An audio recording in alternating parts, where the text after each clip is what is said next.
Few dollars a day rates, they're for young people in perfect health. That's why everyone calls Big Lou the 50 to 60-year-old not-so-perfect candidate. Like you. You take prescription meds and you're overweight. Winner, winner, fried chicken dinner. Well, Big Lou works with life insurance companies that want people like you, with no surprises after you apply. In fact, if you're a 50-year-old guy with a few health glitches, Lou could probably find you $1 million of term life coverage for about $200 a month. So yeah, you need life insurance. But unless you're young and healthy, you gotta call Big Lou, because he's like you, older, heavier, and on meds too. Get a quote right now at 800-568-2790, 800-568-2790, or biglou.com. This is the Michael K. Show. If for some reason they do not have focus, you have to make them focus by shocking them into focus. Send somebody down who has options that would never be thought to be sent down. Send them down. Release somebody. That'll get somebody's attention. You cannot keep playing baseball this way and expect things to change. The Michael K. Show, weekdays at 1 on ESPN New York and streaming live on YouTube. Presented by the Parisman Firm. 880 ESPN, WHSQ, and WCBS-FM HD2, New York. A Good Karma Brands radio station. Bart Scott. What the hell? Chris Carlin. Take a hike. We're good. This is Bart and Carlin Buckle your chin strap. We about to bang. on ESPN New York and streaming live on YouTube. I don't want to hear about it. I don't want to hear about soccer for 4 freaking years. Talk to me when you actually know how to play the game and show up and don't put out a gutless effort like we saw last night. Holy crap, that sucked. Bart and Carlin, ESPN New York, and on the ESPN New York YouTube channel at 800-919-3776. Please, soccer people, call up and explain yourselves. Explain to me how I'm ever supposed to take you seriously ever in this country. What an embarrassment. No, embarrassment doesn't cover it. The only Bart, a complete no-show by our country last night. I mean, I saw the dumbest goalie in the history of goalieism. Is that a word, goalieism? It is now. Like, okay, if you're going to leave, it's almost like when goalies come out and they try and get the puck early to kind of put it out, and they trip, and then the guy, he basically tripped over himself. He kicked the ground. I know. Oh, my God. This dude got out, ran out, thought he was going to get the ball, left the box so far that he can't pick it up. Nope. 'Cause now you can't put your hand on it. Yep. And then he double clutched. I will not sit here and try to pretend that I am Mr. Soccer, and Bart won't either, I know okay? I know what an ass whooping is. And I know what a gutless performance is when I see it, and that's what that was last night. If you're going to have the nation's attention, you can't lay no egg. You can't be no scaredy cat. Man, listen, first of all, we should have knew this was happening because in May, they kicked their ass 5-2. Not bad you got to be to give up 5 goals. Pretty bad. Gave up 4 last night. Pretty bad.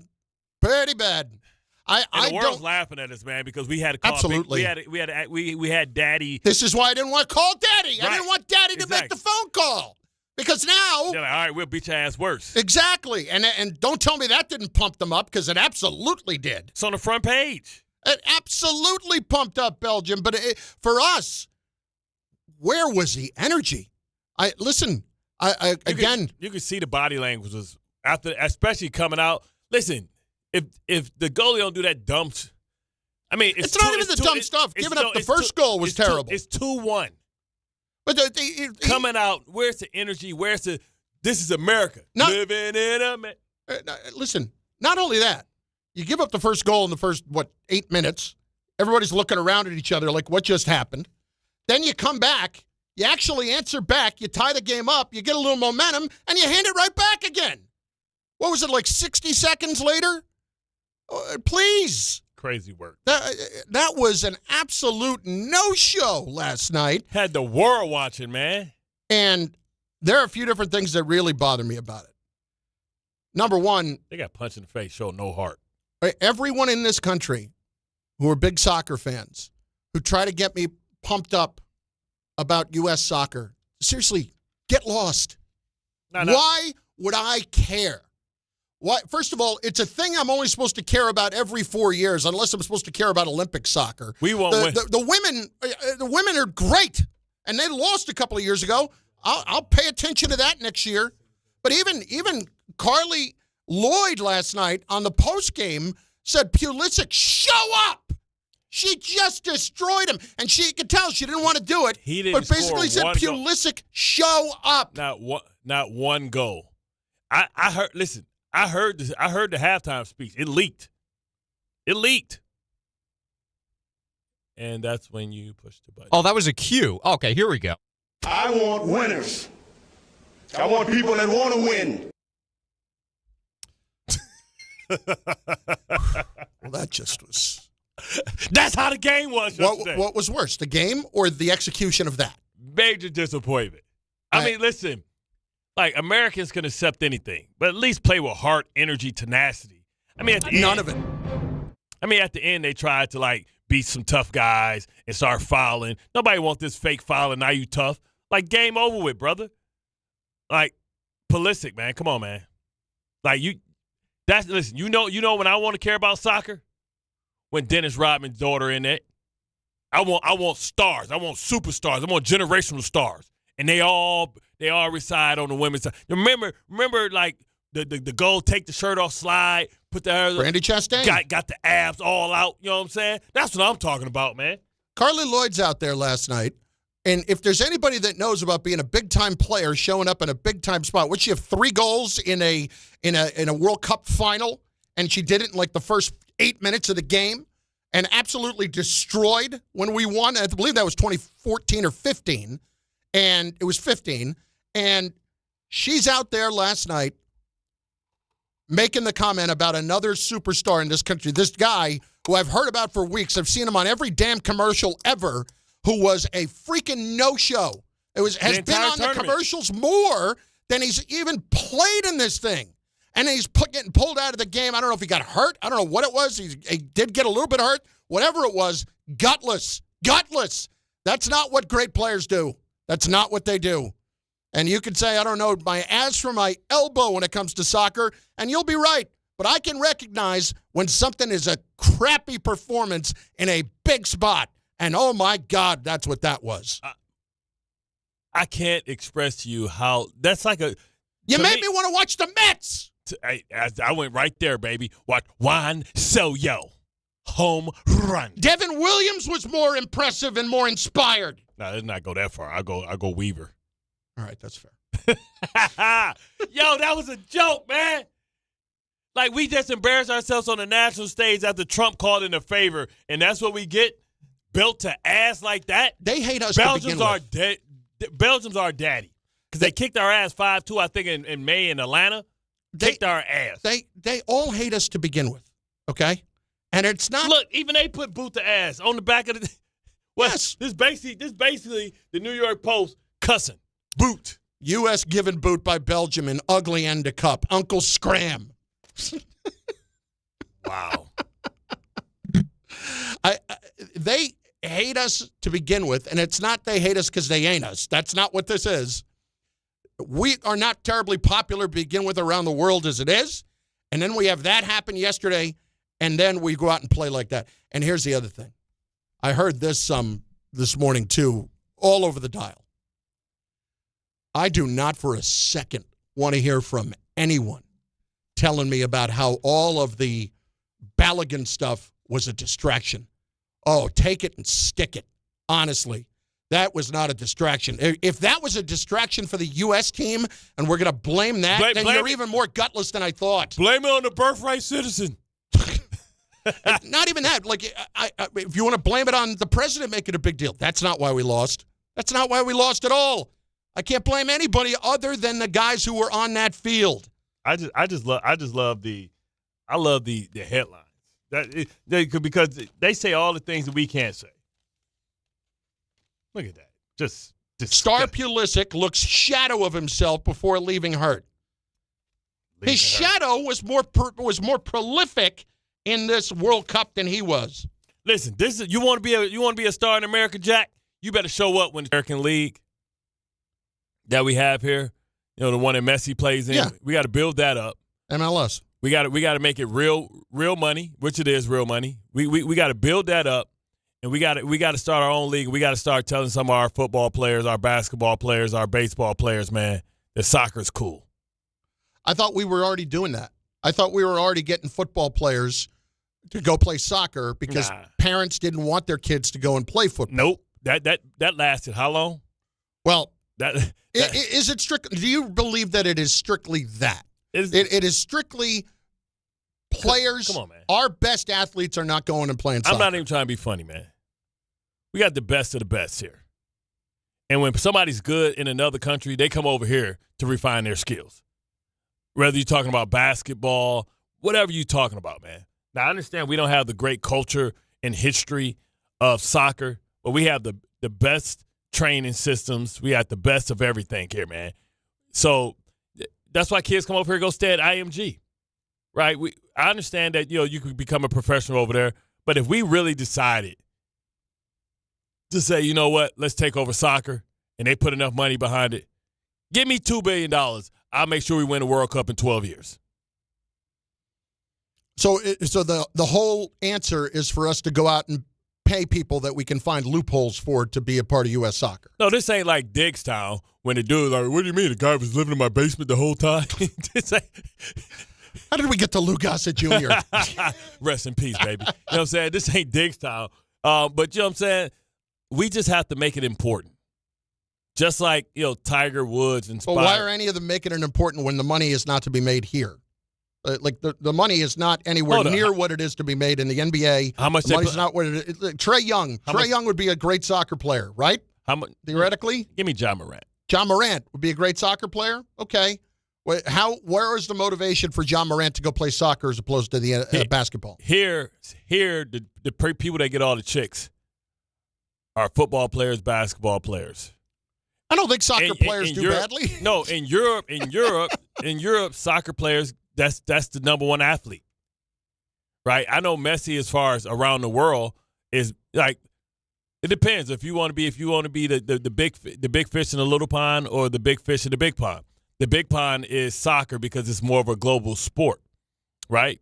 But football and basically basketball was basically born as American sports.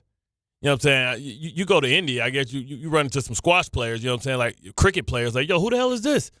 Why are you walking around and people throwing rose petals at his feet? You know what I'm saying? Because that's what they care about. You know what I'm saying? If we cared about cricket, we'd be the best cricket players. All right. I want to hear some of this stuff because I haven't heard any of the sound from this yet. Mauricio Pochettino, the U.S. coach, on the loss and how awful that was. When we celebrate victories, we were a family, and we hug each other, and we love each other. And now when we lose, we lose. After the defeat, it's being all together, and because of that no good emotion cannot change how we see the things, that I feel very proud. It was an amazing journey all together. We make proud the whole country. Wait, hang on. How are we proud? I'm ashamed. Hang on.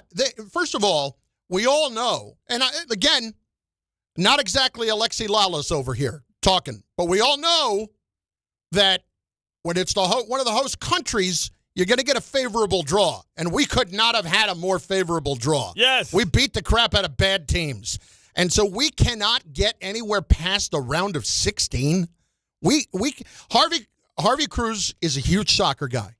You're shaking your head. I don't know if it's because you agree or disagree or if I'm sounding like an idiot to you or whatever, but please, the floor is yours. No, what am I missing? I don't want to take anything away from you guys. I personally don't. No, I want to know because I'm not going to sit here and tell you I know what the hell I'm talking about. No, and I'm not. But I'm still going to yell about it. I understand, and I'm not going to convince you guys anything otherwise because of what happened yesterday. The whole best athletes in soccer thing is a bit tiresome, but I understand. What would you give me the arguments then as to why we're never getting to that next level? Only because of what Bart said, because of what arguments have been in the past where it's basically because we do not take this sport as seriously as other countries do. At noon today, Argentina played. They're the reigning world champions. They have less resources than we do. However, they take soccer as religion basically over there, and they have the greatest player who ever lived in Messi. And so when it comes to that, they routinely make the round of 16. They made the finals back in the last World Cup. They made the final back in 2014. For the past, 50 some odd years, they've been one of the all-time great countries. Right. We are basically scratching the surface, and we can't even burst that. This was a failure beyond imagination because of the fact that you have it here. It's in your backyard. Seattle's become a home.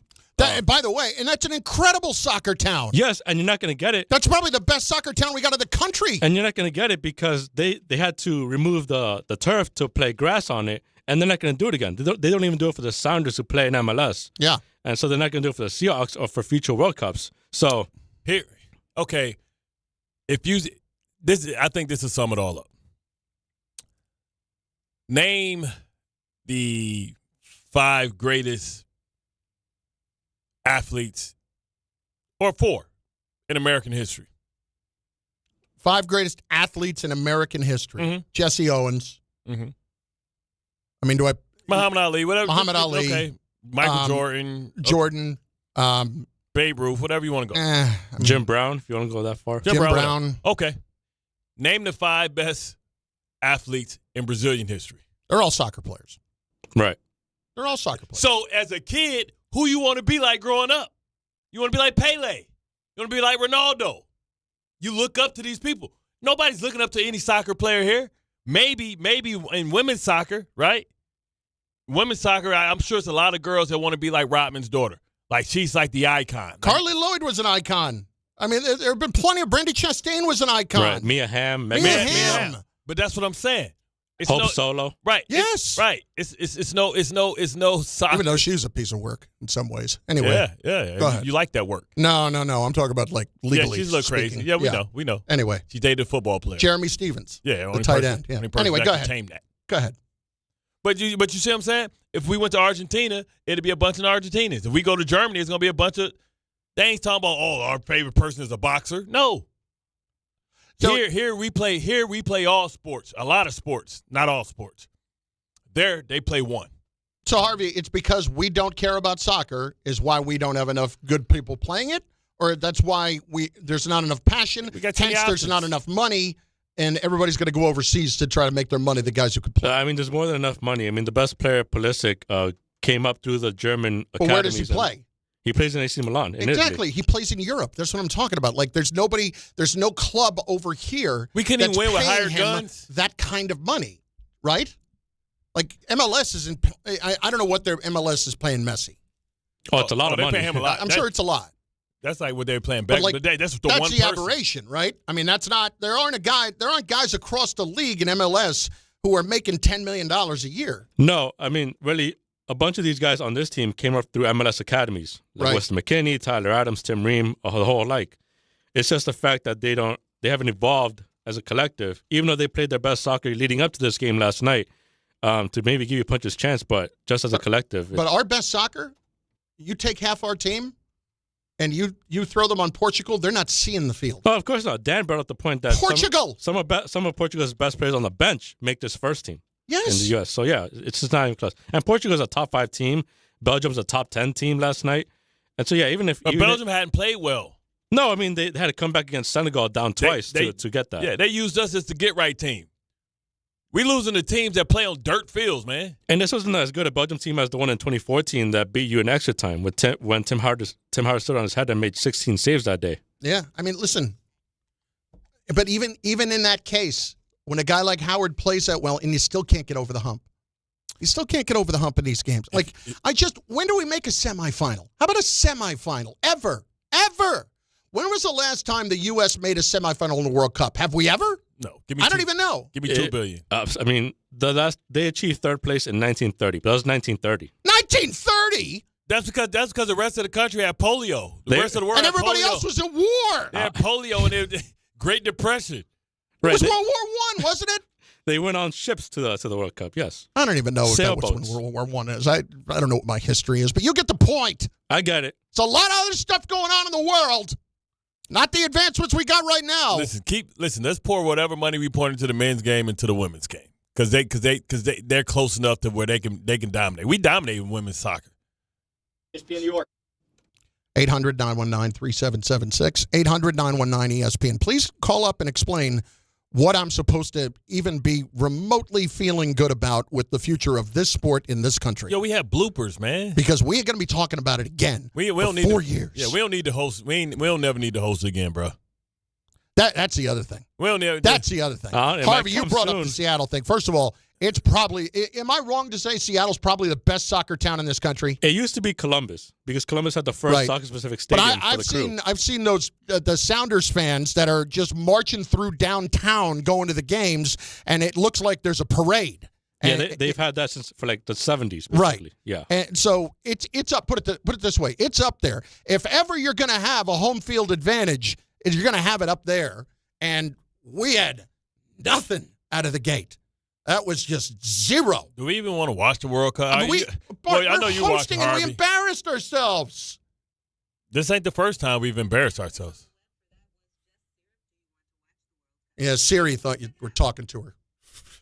I don't want to see this.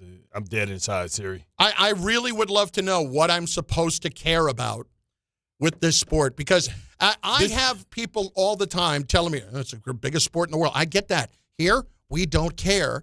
And until we care, it's never going to be good. We don't care. Tell me this. We don't care. Harvey, does India have a soccer team? India? Yeah. I'm sure. Yeah. They have a league Cricket's as well. also huge there. But cricket's king there, right? Yes. But we behind India. I wouldn't go that far. I think if you played India did tomorrow, India even make the... No, they did not. Yeah. I think if you played India tomorrow, I think you fare better. Yeah. But I don't know. You got to convince me. Here's Jeremy Schaap on ESPN radio last night. We're talking about a level at which we've seen the U.S. crash out time and again over the course of the last quarter century. When they have gotten out of the group stage, when they have qualified for the tournament, so putting aside 2006 and 2018, this is where they exit. This is, 2010, we lost to Ghana in the round of 16. 2014, it was Belgium, despite Tim Howard's heroics in that game in Salvador. 2022, it was the Dutch. And this time, it was the Belgians. This was not one of those games where they can walk away from it and say, boy, we were so close, right? This was a thrashing. This was comprehensive. They were lucky to be down by a goal at the half. At no point in that game were they not being dominated. The only time they weren't being dominated is when the kid hit the free kick and it hit the guy in the head.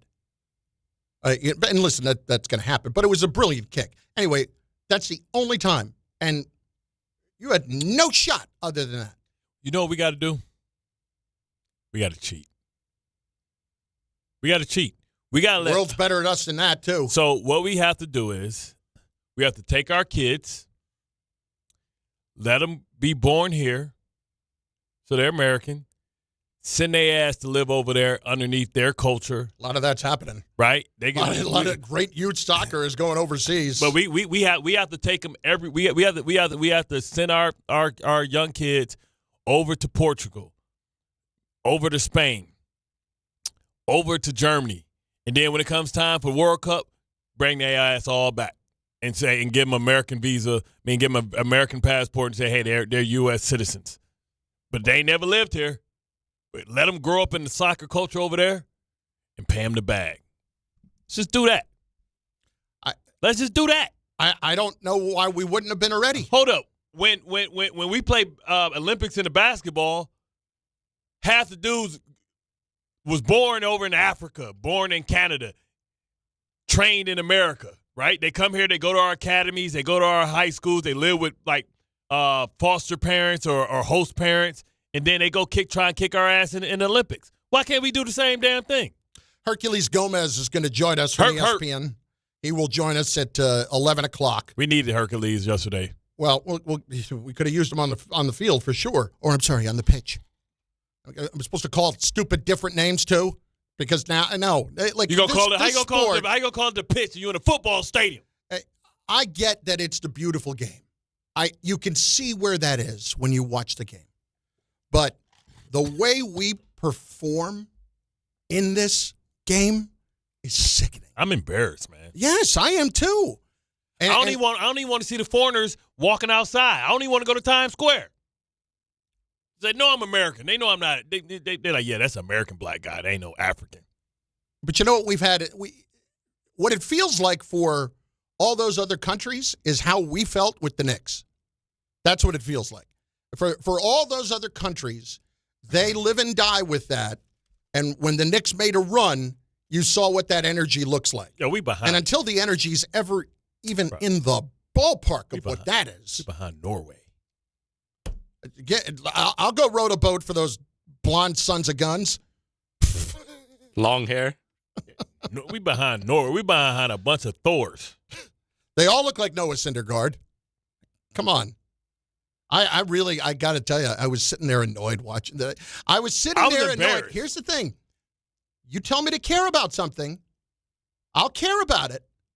But then when I show up to care about it and you embarrass yourselves, it's going to take a lot to get me back again. You think in 4 years from now, I'm going to give a damn? Where is it 4 years from now? Saudi Arabia? No, it's in 2034. 4 years from now, it's going to be in a whole gaggle of countries. Morocco, Spain, Europe. Oh, yeah. Okay, I'm over there, baby. I'm over there. It's the 100-year anniversary of the first World Cup the next time it comes. Right, it's in 1931 where we finished third. Our best finish ever. I'm there. I'm over there, baby. We're losers. Let me tell you something. 4 years from now, you ever been over to Spain, hang out in Morocco? Boy? Like, yeah, boy, I'm over there. The final might be at Spain. Yeah, I'm over there. Hey, I'm putting in my vacation time right now. Bart Carlin, ESPN New York.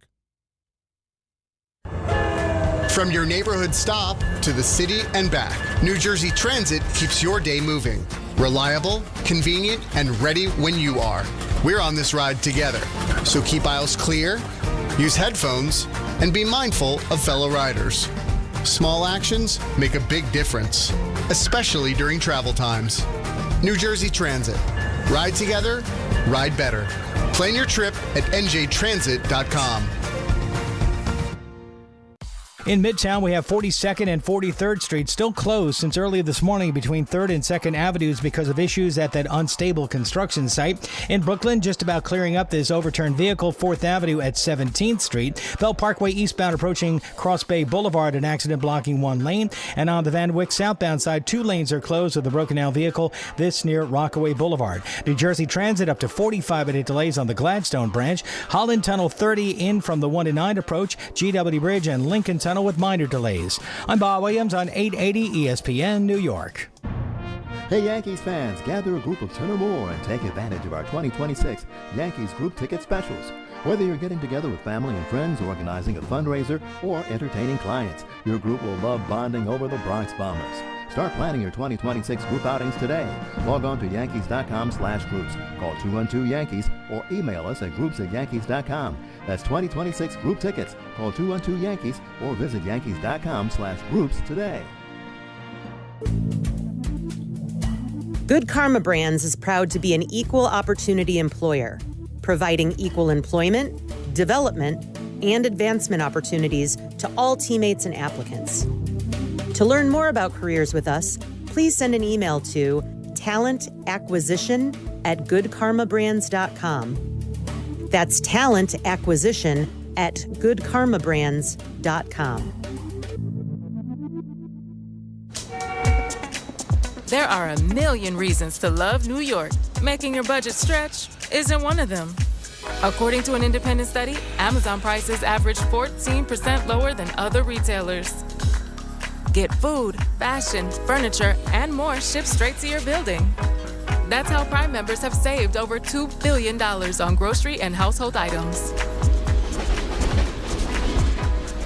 Learn more at aboutamazon.com. The World's Game at BetMGM is here. Bet on the soccer showdowns with 2-up early payouts so that if you're up 2, BetMGM will pay you. That's right. Place a pregame, straight match result bet on any tournament game. If at any point your team is up by 2 goals, you'll instantly win your bet. Then enjoy BetMGM's same-game parlays, daily promotions, player props, and so much more for the World's Game. Don't miss your shot at an early win with 2-up early payout to get paid out if at any point your team is up by 2 goals, regardless of the final outcome of the match. Make it a tournament to remember with BetMGM. BetMGM and GameSense remind you to play responsibly. Gambling problem? Call 877-8-HOPE-NY or text HOPE-NY 467-369. See BetMGM.com for terms. 21 plus years of age to wager and physically present in New York only. New and existing customer offer. Subject to eligibility requirements. Additional terms and restrictions may apply. Every 40 seconds, a child is reported missing. Find the Children is a nonprofit organization dedicated to helping find missing kids. You can be a part of their mission by donating your unwanted car. Call 1-800-294-0222. You'll receive the maximum tax deduction, and we provide fast, free pickup. Call 1-800-294-0222. Donate your unwanted or unused car. Call 1-800-294-0222. This advertisement was paid for in partnership with Cars R Us and Find the Children. Less than 4 in 10 kids aged 6 through 12 are playing sports regularly. 4 in 10 kids? Let it sink in. Just 4 in 10 kids. ESPN is building a nationwide coalition powered by Disney called Take Back Sports, with the purpose of training more coaches, expanding access, and creating community-driven sports programming that puts kids and fun first. We're working on that story. We hope you'll join us. Visit takebacksports.org to learn more.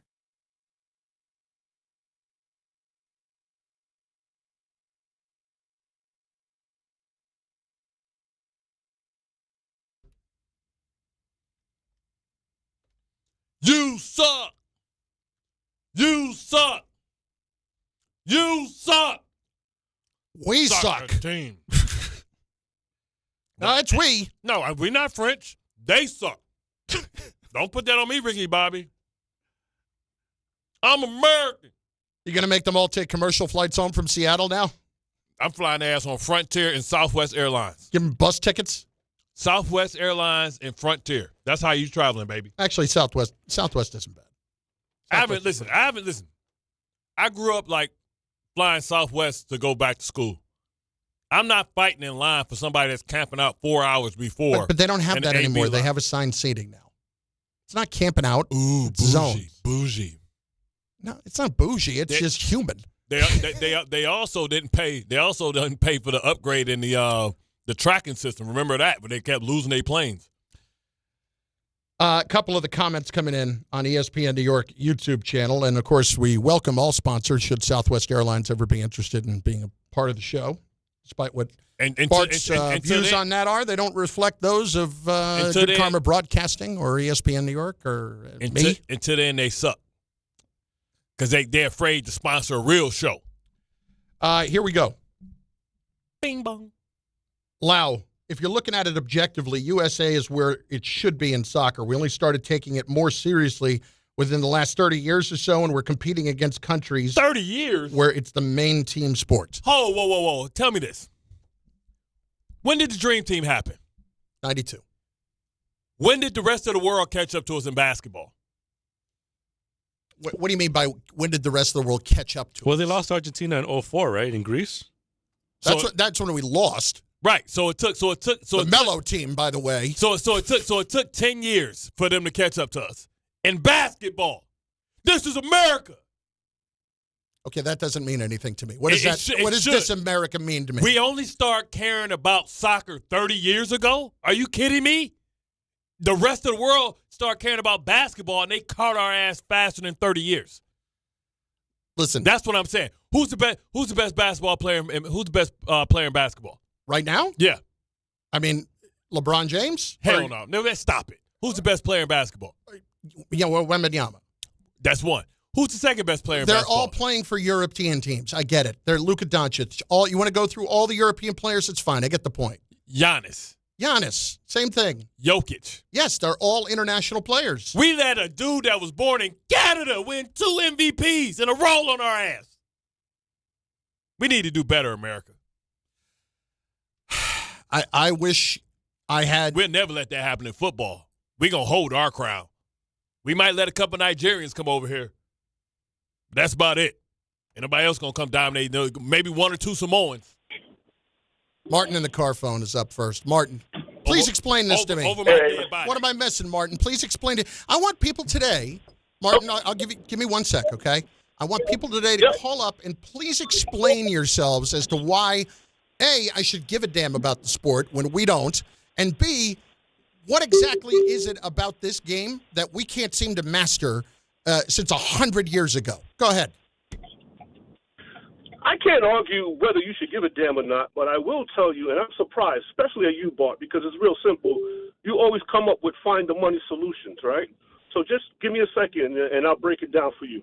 So basketball and the NBA and the NFL, their salary cap is based on TV revenue, okay? Mm-hmm. So the more TV revenue they get, the bigger the salary cap. Baseball's a bit of an anomaly because there's no salary cap. But even if you look at the WNBA, they got a big boost because they got an increase in viewership, more commercials, more TV revenue, bigger salary cap, everybody's getting paid. Soccer, no commercials. No commercials, no TV revenue. It's real simple. I don't know, like, is this some type of fight club where we're not supposed TV to revenue talk in about soccer. This? It's now I think Apple's getting beat up on their MLS deal, but I mean there is if there wasn't TV revenue in soccer, they wouldn't be airing it. Martin, what's to do with the bad haircut? No. Whoa. I'm not saying they wouldn't. It's air not. it, It's not what the money is in football. Well, hold on. Give me a second. In basketball, they even have what's called a TV timeout. There is no commercials like stoppage time. We got the hydration. So we got the hydration. We'll put the hydration in. We'll make that permanent. Right? We'll put the hydration. Right. Yeah, I get that, but there's no real stoppage time for them to say, hey, changing the inning, end of the quarter, or anything like that. So this is why we really suck. So how does other clubs make money, Martin? Well, to answer that, why we suck is because young adults aren't going to look at soccer because there's no really big money. That's why. If there was big money, then yeah. Well, then why is everybody screaming and yelling about how baseball's falling apart? There's big money being made in baseball, and even after they go through whatever this work stoppage is going to be, there's still going to be big money made in baseball. There's still going to be people paying. It's not nothing is what the NFL is. Okay, the NFL can leave themselves opt-outs every year, and they'll have to opt out and renegotiate their contract every year, and they will get paid. It is because everybody watches the NFL. The NBA is going to get their big money. We'll never let a football be dominated by foreigners. But the point is why is it? It's not even being dominated. Why? How can we not be representative? We're not even representative. We're a joke. Yeah, they are laughing at us today. India's like, we could have did better than that. What is it with India? Apparently, they're like last in the FIFA ratings, and you're killing India. What's that about? Just saying. We might as well be India. Danny in Massapequa is up on ESPN New York. You're not Danny, first or last, Ricky Bobby. What's going on? Danny! What are you moving, furniture? Hey, guys. Good what morning. Up? What up? Pretty good. Just want to talk about why with this guy before. Can you guys hear me now? Yep. Yeah, sorry about that. My hands free in the car stinks. I want to tell the guy before, you know how much these soccer players are making? Some of these guys are making $60-70 million a year. There's big money in soccer. Overseas. But the problem with soccer, overseas. But the big problem with soccer in the U.S. is this, right? My kids play football, right? When they sign up for football, the league gives them the pass free, right? So the investment for the parents is small, right? My kids play baseball, the bat costs, they got bats to provide the kids and everything, right? You buy a glove, right? But in these other countries, right? But my kids play soccer here. It's like thousands of dollars to play in the youth league. Talk about 10, 11 years old. And as you get older, it gets even more expensive. Now, granted, Danny, it's just Danny, a ball. Danny, granted, Danny, I don't have kids, okay? But I had coffee with a buddy of mine yesterday. His kid's playing travel baseball, and he's like, it's a fortune. Yes. Like, I think all these sports are a fortune for people to play. My niece is a dancer, and it's like $20,000 for the season. Jesus. Oh, dance, forget about it. But my kids play travel hockey, but I'm telling you, soccer is just expensive as hockey. And you don't know, and you don't understand why. I think they all are. That's my point. Aren't all these sports expensive? But Danny, you pay it for hockey. You pay it for hockey. Why? Why do you pay it for hockey? Because you like hockey. Because my kids. No, I'm actually a baseball guy, but it's because I just listen, my kids are not going to go pro, right? And I pay the money to play because I want them to learn the concept of being a good teammate, right? Like my kids come out, they don't like their coach. I'm like, well, you're not going to like every boss you work for, right? I have them play so they can learn life lessons, right? They're not going to go pro, right? But compared to these other countries in South America, right, and Europe, and these kids, right? These kids grew up poor. These kids make a soccer ball because my parents brought me down to South America when I was little, right? Back then, people would take a pillowcase and stuff it with things and make a soccer ball and play in the streets. Like, soccer is so inexpensive. So you have everyone playing soccer because it's so affordable. But here, they make it so expensive. So when you do that, I don't think you're going to develop the youth and the talent. Again, Danny, my only problem with this is you got all these other sports that are travel teams that are just as expensive. But if he says his kids aren't going to make it in hockey, but he pays he don't care how expensive hockey is. Hockey is one of the most might expensive. Be the most expensive. Right, because you got, first of all, the stinky pads, but all the equipment, the skates, oh my God, the gear. You're getting up at 5 a.m. for practice? I mean, come on. That's what I'm saying. So, but he chose to spend the money on travel hockey, not travel soccer. 461 Yaya checking in. Football is dead last in popularity outside of the U.S. You want to bet? I'm not going to sit here and tell you that. Go to Rio and say that. I'm not going to sit here and tell you it's soccer. Why do we keep playing all these damn games overseas? Exactly. Why in 10 years are we going to have expansion into Europe? What's her name? Yaya. Yaya. Let me tell you something. Football is the closest thing outside of boxing and MMA that you get to a warrior gladiator sport. People love the violence of football. That's universal. When you go over to Germany, you go over to Ireland, you go over to all those places. Which is where we're playing. They don't even understand what the hell going on. All they know is number 88 went across the middle. He didn't come back out on the other side. I don't have they love it. I don't have an explanation yet. Please bring them. 800-919-3776. Harvey, I'm going to give you a chance in a little while, too. Explain why we suck. Because to me, that was... for the American hype machine and hosting this thing, that was an embarrassment. And I would be tail between my legs today if I played for that team last night. What was his name, Danny? Sure. My kids aren't going pro. With an attitude like that, you damn straight they ain't going pro. Have some faith in the kids. Jesus Christ, why don't you put some time and effort in your kid? The Jalen Brunson dad was small. Brunson was short. His dad just worked his ass to death, and it didn't matter that he didn't have a growth spurt. He became one of the best basketball players in the world because was not born. Most things are built, not born. And, man, with attitudes like that, brother, putting limitations and caps on your kids. Give me your kid, man. Let me work with him. I guarantee I can make him something. Bart Carlin, ESPN New York. New York City, get ready as Fanatics Fest returns to the Javits Center July 16th through the 19th, right in the middle of the biggest sports weekend of the summer.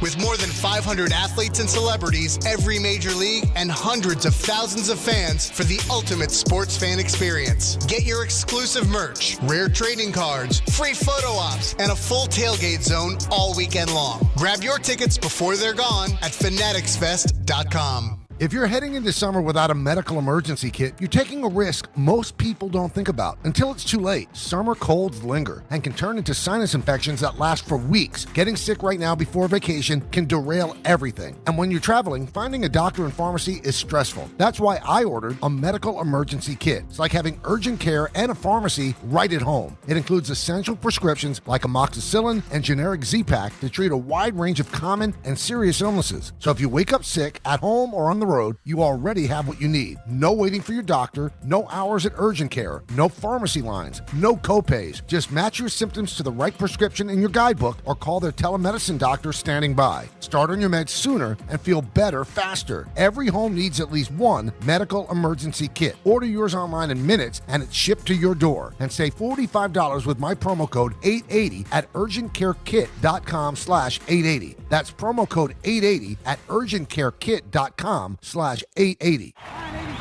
Everyone needs to take care of their mental health, even running back Bijan Robinson. When I'm on the field and feeling the pressure, I usually just take a deep breath. When I'm just breathing and seeing what's in front of me, everything just slows down. It just makes me feel great before I run the play. Just like Bijan, we all need a strong mental game on and off the field. Make a game plan for your mental health at loveyourmindplaybook.org. Love your mind. Brought to you by the Huntsman Mental Health Foundation, the Arthur M. Blank Family Foundation, and the Ad Council. When we started Oakland Roots Sports Club, we needed a strong foundation. Gusto has had our back since day one, making sure every hire, every paycheck, and every player is taken care of. They're the team behind our team. With Gusto, we stay rooted and give Oakland the love it deserves. I'm Idris Argandawal, co-founder of Oakland Roots and Gusto customer since 2018. See why 500,000 businesses trust Gusto for payroll, HR, and more. Get started for free at gusto.com/roots. This is the Michael K. Show. If for some reason they do not have focus, you have to make them focus by shocking them into focus. Send somebody down who has options that would never be thought to be sent down. Send them down. Release somebody. That'll get somebody's attention. You cannot keep playing baseball this way and expect things to change. The Michael K. Show, weekdays at 1 on ESPN New York and streaming live on YouTube. Presented by the Parisman Firm.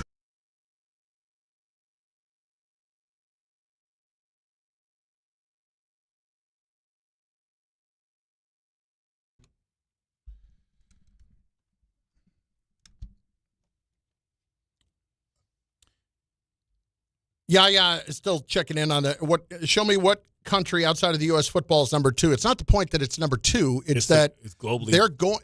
If there is money to be made, the NFL is showing up, and the NFL keeps showing up overseas. And obviously, at some point, there's going to be a division overseas. Sao Paulo last year, right? They're playing in Australia this year. Australia, Mexico City. We got London. We have Ireland. 5 different places in Germany. Right. Spain. Didn't we play in Spain once? Play in Barcelona or something? And it's sold out. People love the sport. They don't have to listen. When that Super Bowl come on, right? What are the global numbers? Forget the domestic numbers. What's the global numbers? They may not understand it, but listen, we used to have NFL Europe in Germany. Broccoli Jones, soccer is controlled by parents with money here in America. Right. They've ruined it. They've ruined it. The rich people, let's blame them. Well, we need the rich people to get us out of it, man. We need to start us a soccer academy. We're loaded up here. Let's go. Please explain yourselves. 800-919-3776. Up next, who's been waiting? Frank and Elizabeth is on ESPN New York. Frank, what's going on?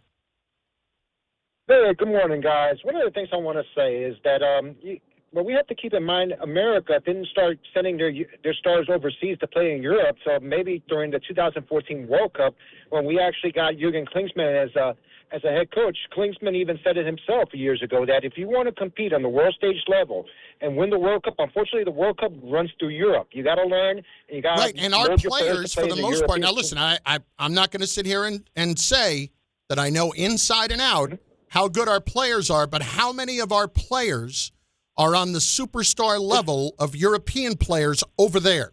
That just don't sound right. You know what I mean? No, and Chris, that's not even comparable. That's not even comparable. You have a good point there. The other thing I want to discuss is also the fact that here in America, you have the MLS, and then you have a whole bunch of other soccer leagues, each one saying that they're the top soccer league in America. In Europe, you don't have that. In the English Premier League, you have the Premier League, First Division, Second Division, so on and so forth. So if America even wants to think about being able to compete on the European stage and maybe be a contender, they got to start unifying and defining their soccer leagues. Unfortunately, there's still what does that mean? Ways to go before you can do that. Explain that, Frank. What do you mean? It's basically like the NFL and AFL. If the MLS is the top league in this country, define it as the top league in this country. Don't come out and say then there's the North American Soccer League. That's also another top league in this country. It doesn't make sense. Like for instance, if in the English Premier League, if one team actually flops out of the English Premier League, they get something called relegated. They get bumped back down to First Division or Second Division. Frank, are you saying the two leagues should merge? They should merge. It should be like the NFL merger, or the ABA and the NBA should merge and put all the best talent in one spot. Exactly right. That's the only way you can address this issue. You got to put all the talents in the right spot, and you got to be able to basically clarify what is the top soccer league in this country. What are you looking for? Are you looking for players that are you welcoming in this league that welcome in players from overseas? A talent from overseas. And unfortunately, it's a tough sell because most of the talent in every other country in the world, including South America, Brazil, what's the first thing they do? They have a little bit of soccer talent and they ship them over to Europe to develop in Europe. So it's going to be a tough sell. In order to do that, you have to realize what your competition is against. It's the English Premier League, it's the Bundesliga, it's La Liga in Spain. And it's going to be tough. It's unfortunately we haven't been able to define that because we're so mixed up in all our soccer leagues here in the United States. Everybody uses us. Everybody uses us. Somebody want to become a great basketball player, they send their ass over here, right? Don't matter who they are. 16, 17, 13 years old, they come over here, they get host families, right? Joel Embiid was born in Cameroon, right? Played in Kansas, right? You think about all the guys that we hear come from these leagues that live with the family growing up. Oh, I left my family at 14. European players come here to play at the highest level, like our players, the ones who are even capable of it, go over there to play at the highest level. But how many of them are actually capable of it? No, we need to flood the block. And I'm looking at MLS salary rankings. Not one in the top 10 is a U.S. player, first of all. Yeah. Secondly, you have to overpay all those guys to get them to come over here to do this. And they usually watch. Messi's making $28 million. And they usually that watch. number feels light, to tell you the truth. I mean, they usually watch. Remember what Beckham got when he came over here? And he was washed. Beckham got partial ownership. Exactly. Bart Carlin, ESPN New York. Jose's in Connecticut next, ESPN New York. Jose, what's going on? My guys, what's up, man? I had two things because this whole conversation is interesting to me because, like, I have a kid that plays sports, and it's just and you guys have touched on it. It's the cost of sports now. It's just another business and a hustle, and it's hard for kids from like the communities I grew up in to become stars. And I'm gonna give you two examples why. I have two examples for I had a nephew. My son plays sports and it's expensive and we can afford it. We're lucky, but I have a nephew that his dad sent him back to DR because it's cheaper. MLB invests more money in DR than they will in our communities here. So he went back. He's in DR, got that dual citizenship. He's playing in DR now, his son, and he has a better chance of getting to the pros, and it's cheaper. And then in soccer, I have a friend here who's his kid is pretty good, and I asked him, how much do you usually pay? He told me it's so expensive. He spends over $10,000 a year. How many families can afford that? So, it's like if we really want, and I'll be frank, we know a lot of our stars come from poor communities, let's be honest, or even middle class. Yeah. And if you're not investing in those communities, you're never going to have stars. And then these kids don't have a star to look up to either to get them invested. So it's just like it became a scam. That's my point. So, Jose, tell me this. Would you ever, if it was in the best interest of your son, would you send him over to Europe? Man, that's tough, man. See, that's what I'm saying. Our parents aren't willing to do what they're willing to do over there. It's not even a question with an African family, and a lot of times it's not even a question with European families. They'll send their kids over here and hope that they're okay. That's the thing. Like over here, we wouldn't do that. That's the difference, right? How far are you willing to go for? Because basically what you're saying is we always say education is the most important thing over here. So education first, right? That's just how we're bred. Over there, they're saying that, hey, being a professional is our business, and that's the quickest way. It used to be like that in the hood, right? You only make it out the hood being a rapper or athlete, right? Especially back in the 80s, 90s, and early 2000s. That was the sentiment. But now what we have is we have people that are saying, hey, man, get the education. So, it's just a different cultural thing, right? Luka Doncic was a professional at 16. How much education do you think he was getting? How much school do you think he was caring about school? No. It was like varsity blue. It was like blue chip. Yes. The business was our kid is going to be great and he's going to get us out of the hood. And out of poverty. A lot of the kids that come over here to play different sports, especially basketball, are their family's hope. Yeah. To try to make something. I've seen a lot of mid-level players at best who have come over here just praying to try to make something happen for their families. Can I ask you something? Yeah. Who's the first pick in the NBA draft? He had a billionaire backing. Yep. Guy that owns the Utah Jazz. Yep. Brought his ass over here as a kid, put him in an academy, sent his ass to BYU. Yep. There's no way in hell that kid was supposed to be at BYU. And he tried to ride this thing to get a return on his investment by sending him to Utah. By telling him to tell Washington that you ain't coming.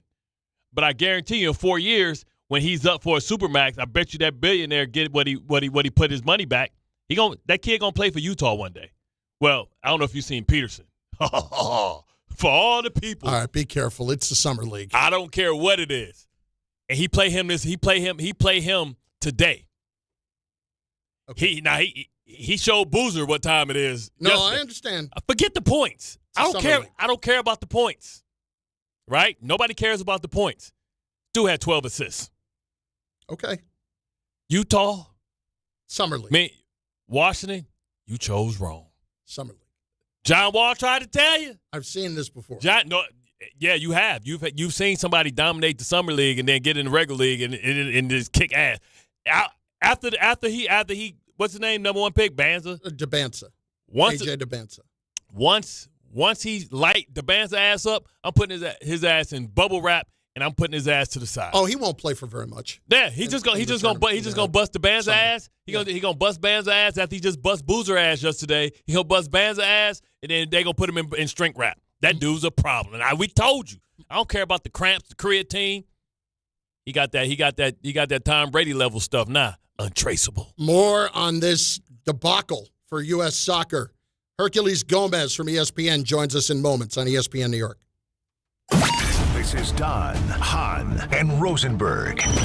It's time to start calling guys out. There's been a lack of accountability with the Yankees forever, where you've got a manager that defends. The players are way too comfortable. Everybody gets apologies for how they play. Maybe it's not a lack of focus. Maybe it's just a lack of accountability that they know at the end of the day, I'm still going to be in the lineup. I'm still going to get defended by the organization. Don, Hahn, and Rosenberg. Weekdays at 3 on ESPN New York and streaming live on YouTube. I'm David Ortiz. When I lost my mom, she was only 46, and I lost my dad to cancer. It was the worst pain I ever felt. It made me think, what will happen with the people I love when my time is up? That's why I have life insurance. Ethos makes it easy. It's all online, take about 10 minutes, and you can get up to $3 million in coverage. Get your free quote at ethos.com/game. That's ethos.com/game. Paid testimonial. Time spent on application may vary. Online health questions required. If Twisted Tea Hard Iced Tea was your best friend, it would be the kind of friend that starts an impromptu dance party in the supermarket aisle that turns into an all-day pool party rager at your place, and you don't even own a pool. Twisted Tea Hard Iced Tea turns any day into a legendary adventure. It's smooth and refreshing real iced tea with just the right kick of alcohol. Twisted Tea Hard Iced Tea. Keep it twisted. Twisted Tea Brewing Company, Cincinnati, Ohio. Please drink responsibly. On the biggest stage in the world, FanDuel is changing the game because sometimes your player gets subbed off and your bet goes with them. Not anymore. With FanDuel Super Sub, if your player is subbed out, your bet stays in. That's right. If your player leaves the match, your bet continues on with the substitute. So you're still in it until the final whistle. Visit FanDuel.com/local to get started now. All through this tournament, the betting options on FanDuel bring you straight onto the pitch. Who will score the first goal? How many shots will each team have during the match? It's all right there in the app. And with same-game parlays, you have a chance for bigger payouts. And best of all, with FanDuel, you get paid instantly when you win. Let there be goals this summer on FanDuel. 21 plus and physically present in New York. Caught with a gambling problem? Call 1-877-8-HOPE-NY or text HOPE-NY 467-369.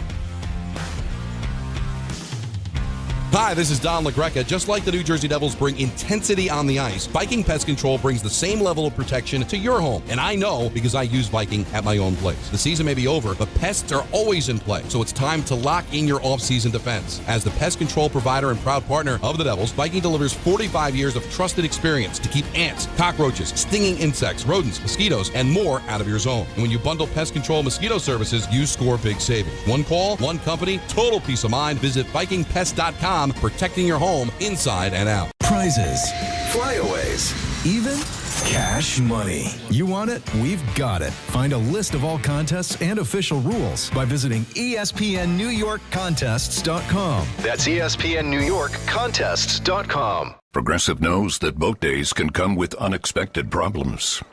Dang, I forgot the wakeboard. How am I supposed to enjoy myself without my favorite water activity? I mean, sure, we could still go tubing, fishing, or even just relax on a floaty, but without the wakeboard, what's the point? If a real problem comes along, your boat's protected 24/7 with Progressive. So you can keep worrying about boater problems. Progressive Casualty Insurance Company and Affiliates, not available in D.C. Empower. After wanting one for years, Kevin is finally enjoying his new hot tub. This is the life. He worked with Empower to help him get good at money, so now he can be a little bad. Oh, no, not my phone. Oh, Kevin. Kevin's phone may be in hot water, but his finances aren't. Invest well, live a little. Start today at empower.com. ESPN New York is your home for the world champion New York Knicks. WHSQ and WCBS FM HD2, New York. Bart Scott. What the hell? Chris Carlin. Take a hike. We're good. This is Bart and Carlin. Buckle your chin strap. We about to bang. On ESPN New York and streaming live on YouTube. Still recovering from that mess last night. Bart and Carlin, ESPN New York YouTube channel, 800-919-3776. Also on the ESPN New York YouTube channel where you can be a part of the chat and get involved in the show. Herculez Gomez, ESPN a soccer reporter, soccer analyst, I should say, is with us. Big Herc, what up, baby? Herculez, we appreciate What's up, the time. Bart? How you guys doing? Hey, Herc, when I went to sleep last night, I got on my knees. I started praying to Jesus Christ. And I was like, when you call my number, God, and it's time for me to come up to the upper room, can you please give me this 90 minutes of my life back that I wasted watching this damn soccer match? What the hell was that, Herc? What was that? I was all juiced up.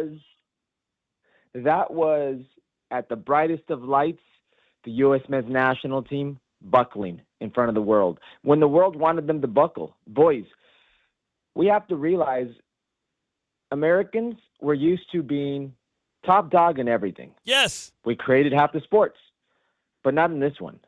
This isn't a sport where you just pick up and dominate regardless of the resources. This tournament has about 100 years almost of history, and in its illustrious history, only 8 countries have ever won it. And the newest country to break that barrier was Spain in 2010, and that was littered with world-class players. The U.S. does not have world-class players. Yesterday against what I thought was a very beatable Belgium team, not because Belgium isn't good in talent, but because they were very average in this tournament, they buckled when the world wanted them to buckle. Let's just start there. We'll get into the grander picture schemes in a minute. Why did we buckle last night? Because it just looked, Herculez, I'm not going to pretend to be a huge soccer guy, but I know a team that looks scared and a team that just was afraid to make a mistake when I see it, and that's what it looked like from the get-go. Man, you guys know what it's like to analyze the best in the world in your respective field. It's no different here. The margins are so slim. You cannot concede an inch. The U.S. men's national team was making these ridiculous errors that players they have should not be making. Basic fundamental mistakes. And those mistakes aren't a talent issue. It's an emotional issue. When the lights are bright, when everybody was watching, when you have expectations, you weren't up for the moment. It's really that simple. It was emotional. Talent level, they weren't more talented individually than Belgium. In the collective, they had a better tournament up until that point than Belgium. This is not me blowing smoke or saying the Americans could, make a run and do this. No, just team per team, Rudy Garcia's Belgium was not in a good moment. This team was struggling in the group phase. They should have been out versus Senegal. Senegal was closer to 3-0 than Belgium was to scoring their first, and yet they turned that game around in the final 20 minutes. And their coach made decisive key decisions here. He benched great players, big-name players, in return got legs, in return got effort, in return got productivity. And Mauricio Pochettino, his team buckled. It's that simple. I can sit here and do the X's and O's. I can do tactically, this is where the U.S., let you down. But in the biggest of moments, key players did not show up. In the biggest of moments, when everybody wanted America to fail, because let's not pretend there's not an elephant in the room here. Yeah. About a government officials making phone calls and things changing and unprecedented matters, and now the world sees you as the villain. You didn't take that villain role on. You didn't say, fine, we'll be the villain, but we're going to win this game. You didn't do that. Now, you became a small participant in this tournament. Now, would the greatest example of that be Freeze? I've never seen somebody kick the ground like that. Did he panic in the moment? Because he was making the right play to begin with, to go out and attack the ball and kick it and free it and try and get people down. But his foot, I've never seen somebody that's a professional foot get stuck in the ground. Yeah, I know exactly what he was thinking, Bart. He's thinking, I'm going to make a play here, cut the play off. And when he intercepts the ball, he's looking upfield, and he sees somebody. And then that lane closes. A Belgium defender closes that lane, and he second-guesses himself. And in this business, the moment you second-guess yourself, it's over. He got his pocket picked, and it was a weak effort from the Belgian player that Tim Ream, your team captain, 39 years of age, should be able to handle. He attacks it with the outside of the foot, fundamentally wrong, and it goes in. But this is a player who just started playing with the national team a little over a year ago, or less than a year ago. Not that much of an experienced player. How about Serginho Dest, who's played at the highest of levels in the first goal? Letting that ball bounce. It was one of the most egregious errors that I've seen from a player of that caliber in quite some time. And then the same player gets torched for the second goal. And there are key moments in games, and you know this, Bart. Yeah. There are momentum swings that you have to take advantage of. You just got a free kick goal by Malik Tillman. 90 seconds went by, and they shoved it right back down your throat. Lumen Field is a place that the fans will get behind you, and it is loud, and it was loud, and they shut everybody up in 90 seconds. You've got to take advantage of what the game gives you. You cannot give Belgium more, and they did. Herculez Gomez with us, ESPN soccer analyst, one of the great American players. Where are we here as a country in this sport? Because every time, I hate to put it this way, every time they pump me up and get me, I got to get interested in this, and we're going to make, not that we're going to go win it, but we're certainly going to perform better than we did.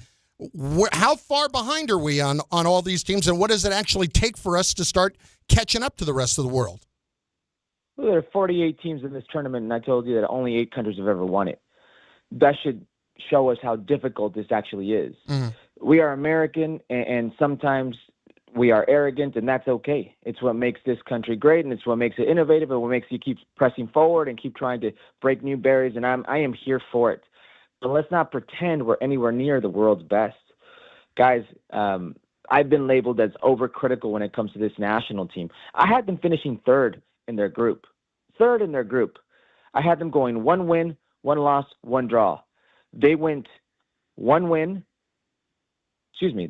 wins, 1 loss. They beat a team that I thought they were going to draw against, Paraguay, and that's where they peaked. It was the first game. That's where they peaked.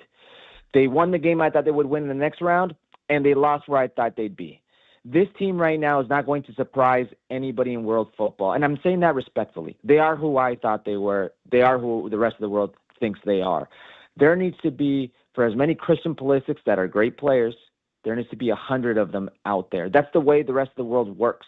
In this country, you have the luxury that in all sports almost that matter in the U.S., there's a draft system where if you're at the collegiate level, you're among the best in the world. If you're playing college soccer, that's great. You're going to get an education, but you're nowhere near the best in the world. You're nowhere near. There's a different type of system. Players are playing at 16, 17 in first division. It's cultural. This is going to take time, and that's okay. You can do things your way, and that's okay. But let's not expect to be the best when we're not. Well, one thing when Americans are pissed off and they dump all their resources, they can close the gap pretty fast. I compare it to the way that, other countries send their youth over here to learn how to play basketball, and they take on host families, and they go to IMG academies, and they get trained the American way. Do you think that if we invest in sending our best athletes or our young soccer players over to Europe and other countries to develop, during their adolescent and teen years, that we can close the gap a lot faster? Do you think? Absolutely, Bart. I think you're onto it. That's the thing. Let's not pretend that the American way is going to be the way to become the best, because this isn't the American sport. You spoke about the IMG Academy. I was part of a project called Project 2010, where the U.S. men's national team was going to win the World Cup. IMG 1982, my age group was the first IMG academy down in Bradenton, Florida. Ask me if we won the World Cup. No, we did not, Bart. You've got to get the methodology of the best, and that's not here at the moment.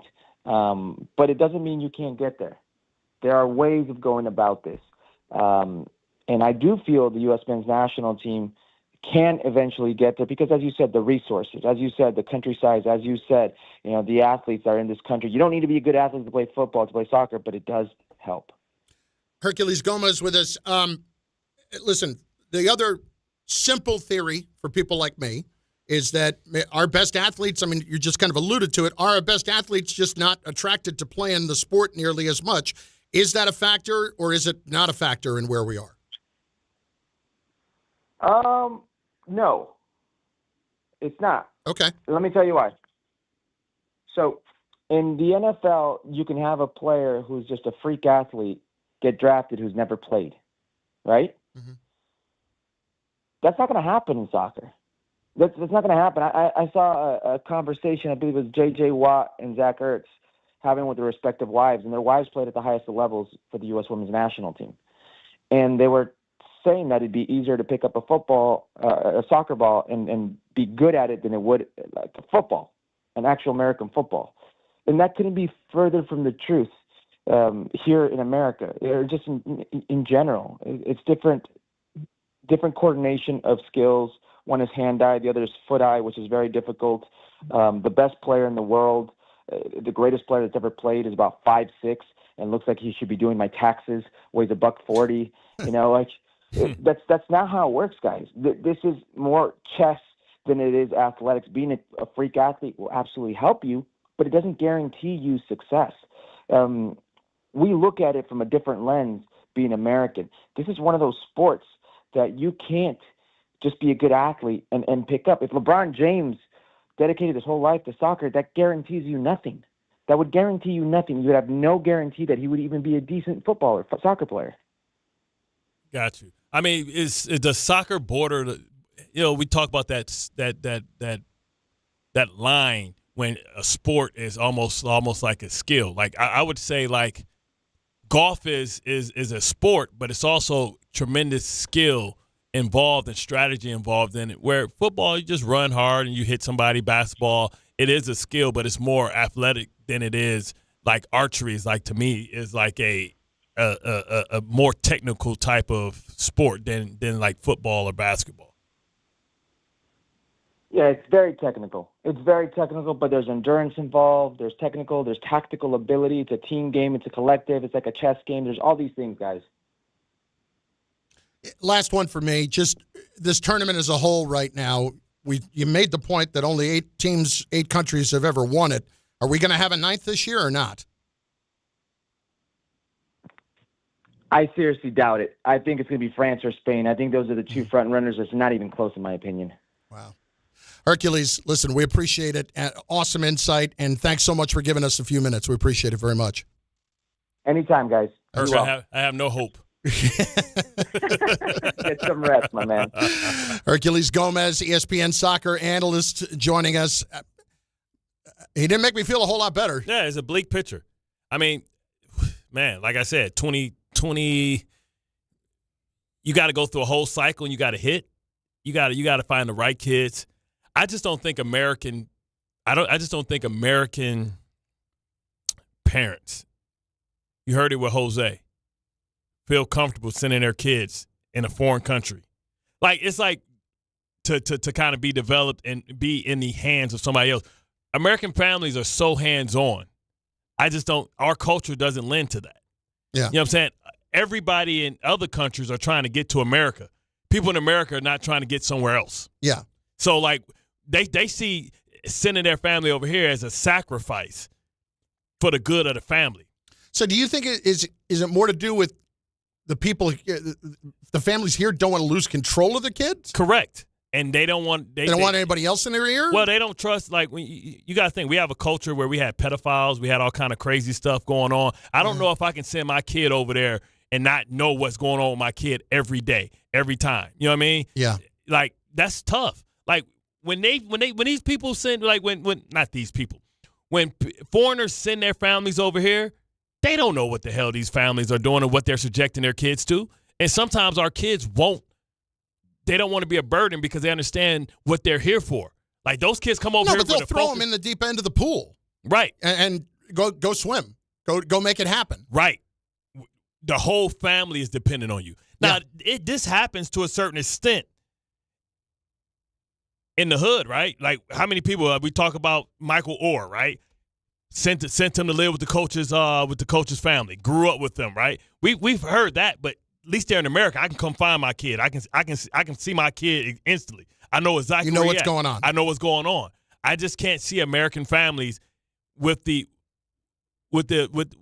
willingness. See, I wasn't thinking about it from that standpoint. I was almost thinking about it from the nobody's going to control what my kid's doing except for me in terms of, his career and all that stuff. I'm going to be the one who's out there making sure I'm the governor of what this business is going to be. Not to be funny, it has to be a family that's down and out on their luck to send their kid over there. Just like those African families you talk about, the Banza or sent to. Listen, some of these people don't see their parents since they're like 17. You go through a lot of the kids in college basketball for years, and I don't know if it's as much the case now, but I think it is.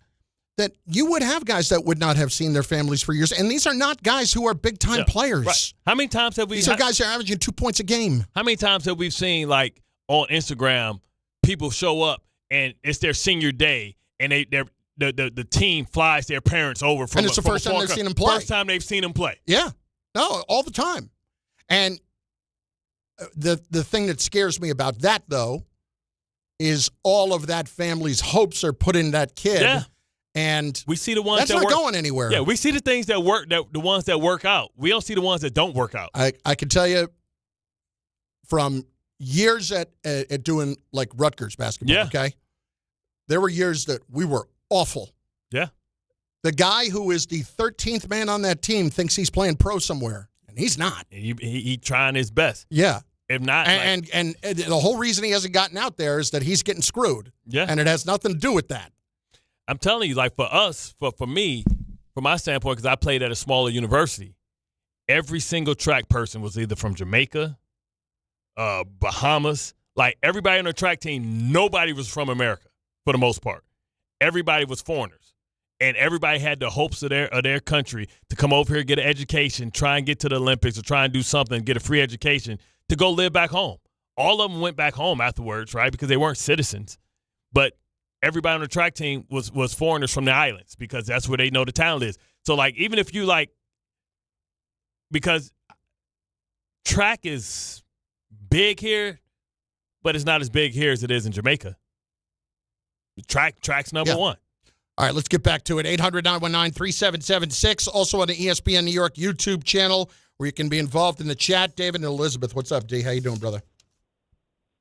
What's going on, fellas? Don't start with the Melo slander, Chef. I wasn't going to let you get away with it. And the fan base will definitely back me up. Yeah, I knew that was for me. Bronze. Yo, so look, fellas, I want to say this, right? I'm in lockstep with both of you. Yeah, the sport's big. USA, to be honest, you guys should be happy that you guys got that far.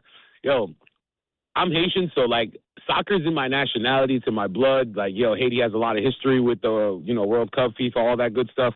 But I'm going to be honest with you. I live in New Jersey. I'm all set. I'm sorry. I'm all set. Like, yo, Haiti got waxed. I mailed it in with them. And to be honest, I'm happy they got waxed. So now they can go back to the drawing board and, come to play rather than take pictures with celebrities and whatnot because they got shellaxed. But we understand. USA, I'd be happy I got this far. We understand Haiti. My bad, Bart. We understand Haiti being bad. Look at the resources, right? This is America. We're supposed to have more money, programs, institutions to like breed the best training facilities. Like, Haiti is a poor country. So we understand that, right? We don't understand America being this bad, man. We don't mind not being the best, but man, we don't want to be a joke, man. We a joke. No, I agree. I agree with you. Like last night's game, shellaxed was the understatement. They were laughing at us. I'll say this though, like yes, I would say this though, as far as like being an American, in the tri-state area, all that good stuff. I want to say this though, man. When it comes to sports, I only care about 3 teams: the Mets, the Jets, and the Knicks. And I'll wear Devils attire, and I'll go to a game occasionally because it's in my backyard. But like I said, I only care about those organizations. And as other Americans, Americanized, Islanders as well, that's what we care about. I'm not going to say we don't care about soccer, and I'm not, Putin on soccer. But I'm all set. I'm sorry, man. I care about NFL football. Y'all was calling it Monday Night Football. This is the point. Like, why am I supposed to care when we play like that? I think and the next thing I'm supposed to care is 4 years from now. Well, we're arrogant as Americans, and we believe that we should be the best in everything. So my point is, I don't even want the best. I just want us getting somewhere. No, my point is, America, they laughing at us, and that would piss me off. That would make me say, okay, hold up. Hey, football, basketball, hold it down. I'll be right back. Let me go over here. Let's go over here right quick. Like that's what would piss me off. The fact that they like the world is like. I bet if you go back, and if we could pull the headlines from other countries, like what is in Belgium? What's the headline? That's a great question. Trump this. Well, Trump card. Well, the Belgian national team Twitter last night put out overturn this. Oh, that's what I'm saying. So I can only imagine. But the other countries, like the Netherlands, Norway, that was mad that we pretty much tried to fix putting our guy out there. What are they saying? You know what I'm saying? Like, the fact that, listen, as Americans, I just feel like we shouldn't let nobody laugh at us about nothing. So now I'm like, yo, we need to fix this. We need to sign a bill called the we don't suck no more bill for soccer where we put where we take federal money to fix this problem. And I don't care if a bunch of little poor people get rich on the way out of this because we starting to pay for our talent. Hey, here's $200,000. I didn't see this. Did you see this? You know I didn't. One of the Belgian newspapers' websites. Yeah. I missed this in the moment. The Belgian players were poking fun at the president by doing his dance. Wow. Now all I need them to do is the next match for them to warm up to the YMCA. Overturn this. Headline in Belgium's biggest newspaper. The Brussels Times. What are they saying in the? Well, actually, their headline today is Belgium braces for second lengthy heat wave. Nah, that's why I ain't got no AC. Bart and Carlin, ESPN New York. Let's hit Gilberto next. ESPN New York in the truck. What's going on, brother? How are you? Hi, guys. Honestly, man, I'm like the previous caller. Okay, I'm set. I got baseball, we dominate. Football, we dominate. Basketball, we dominate. Just because a couple of European players come over, and they get their shine, don't mean nothing. We still dominate. Oh, they talking stuff, though, Berto. They talking stuff to us, B. They laughing at us, man. Boy, we spoiled, Bart. We spoiled. Slow down, man. That shit got that thing a history of 100 years, man. And we've been in it for 30. And you could say less than that has really piqued our interest. What we need to do, and I'm telling you right now, is take that Hugo guy, Herculez, make him a GM to a soccer academy, because that boy knows more than anybody I've heard talk about the game. Gilberto, that's not gonna work though. He just said that's not enough. We gotta breed him. Tell me this, Gilberto. No, Gilberto. He said if we start an academy that we could do better. No, he said it. No, he said we need to send our kids over there so that they can learn the culture. Americans ain't going to do that, boy. Americans ain't going to do that. The other European families and from other countries send it over there because they're in poverty. They're depending on that kid to make it, and how many don't make it. You know what I'm saying? They might actually make our kids do work, like take the trash out and clean up. But tell me this, Gilberto. Yeah. Like you said, they might take the family as a cash cow too, and drain them of money that they don't get. Well, Gilberto, tell me this. You said that the world had a 100-year head start on us. What type of head start did we have when we was shooting at the peach basket, at the butcher basket? I heard your point before, and they caught up. I understand that. But the only way that we're going to infiltrate that sports industry in the manner that you want to dominate, okay, is by making the structure here in the United States. But if we think we're going to compete against players from Germany, from the Premier League, and all that, we are sadly mistaken. And one last point, okay? These guys have been playing soccer all their lives. That's their Super Bowl. That's their NBA Finals. That's their World Series. Our team been playing soccer their whole life, too. What do you mean? We didn't go out and grab 10 players out of the G League in the NBA and throw them out to play soccer. We went to Joe's gym. It was like, hey, we'll take you. Can you dodge a wrench? Exactly. You can dodge a soccer ball. That's exactly that's not what happened. Well, our guys have trained their whole lives for this, too. And we just got embarrassed on our home soil. What I'm saying is, and probably the best soccer town in the country. This is what I'm saying. Then, if that's our attitude towards it, we don't care. Then shut soccer down. Shut MLS down. Shut it all down, bruh. Like, cause we ain't gonna be the best at something. Let's not do it at all. If we're not gonna commit fully to it. Now, having said all of that, New York, you need to hear this. This summer, all lines lead to Champ Sports Fan Central Station. It's a soccer pop-up shop right in the heart of New York City. Way to go, Harvey. 125 West 33rd Street. It is the soccer destination in New York. Jerseys for every national team you ride with. Watch this. USA. Mexico. That better be half off. Those nobody want to wear no loser jerseys. Even Brazil, but they got 5 championships. Well, Argentina's here. But they got 5. Okay, but Brazil got 5 championships, more than anybody, so they can say whatever. Well, they got way more, all under one roof. Now, if you want to gear up, rep your country, feel the energy of the city, Champ Sports Fan Central Station, 125 West 33rd Street. That's where you need to be. And by the way, for all you Knicks fans, they have championship gear to celebrate your team's first title in 53 years. Bart and Carlin, ESPN New York.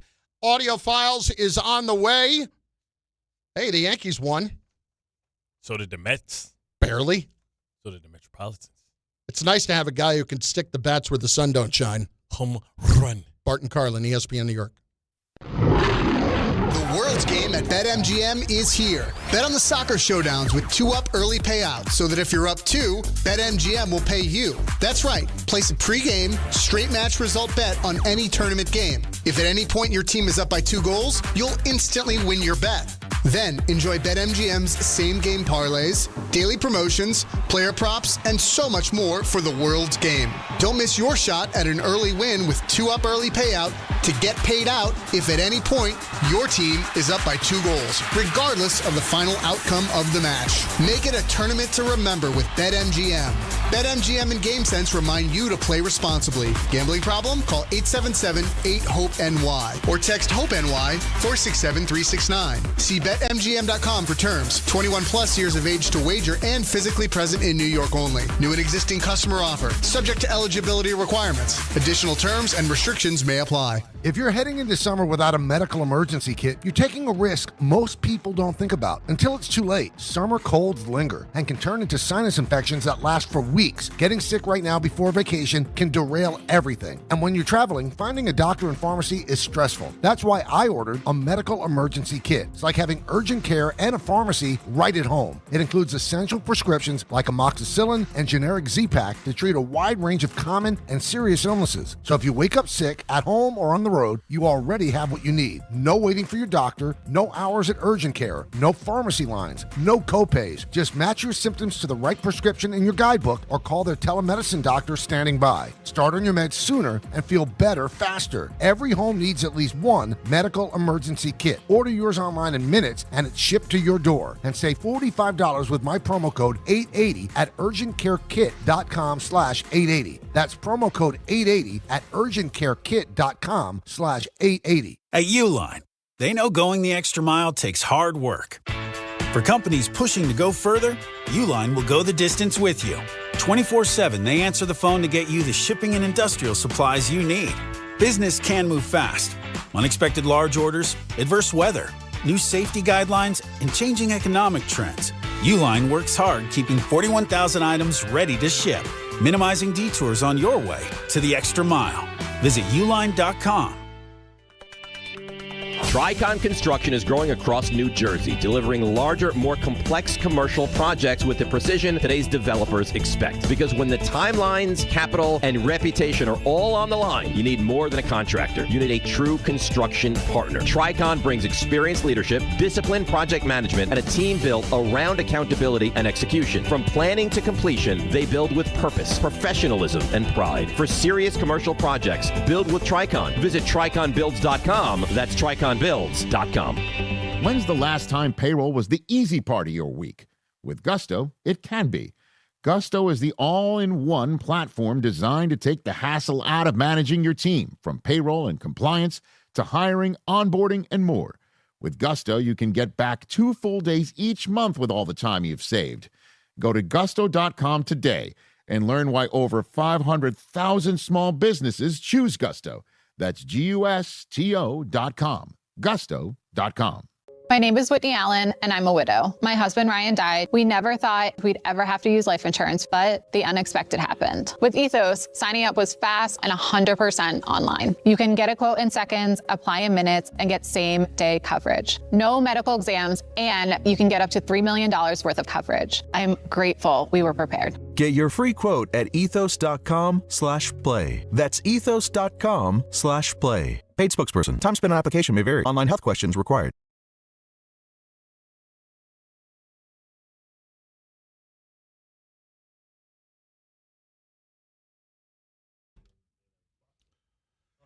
Bart Carlin, ESPN New York, ESPN New York YouTube channel, 800-919-3776, 800-919-ESPN. Also on the chat as well, talking a lot about the soccer today and about why we are just so far behind in all of this.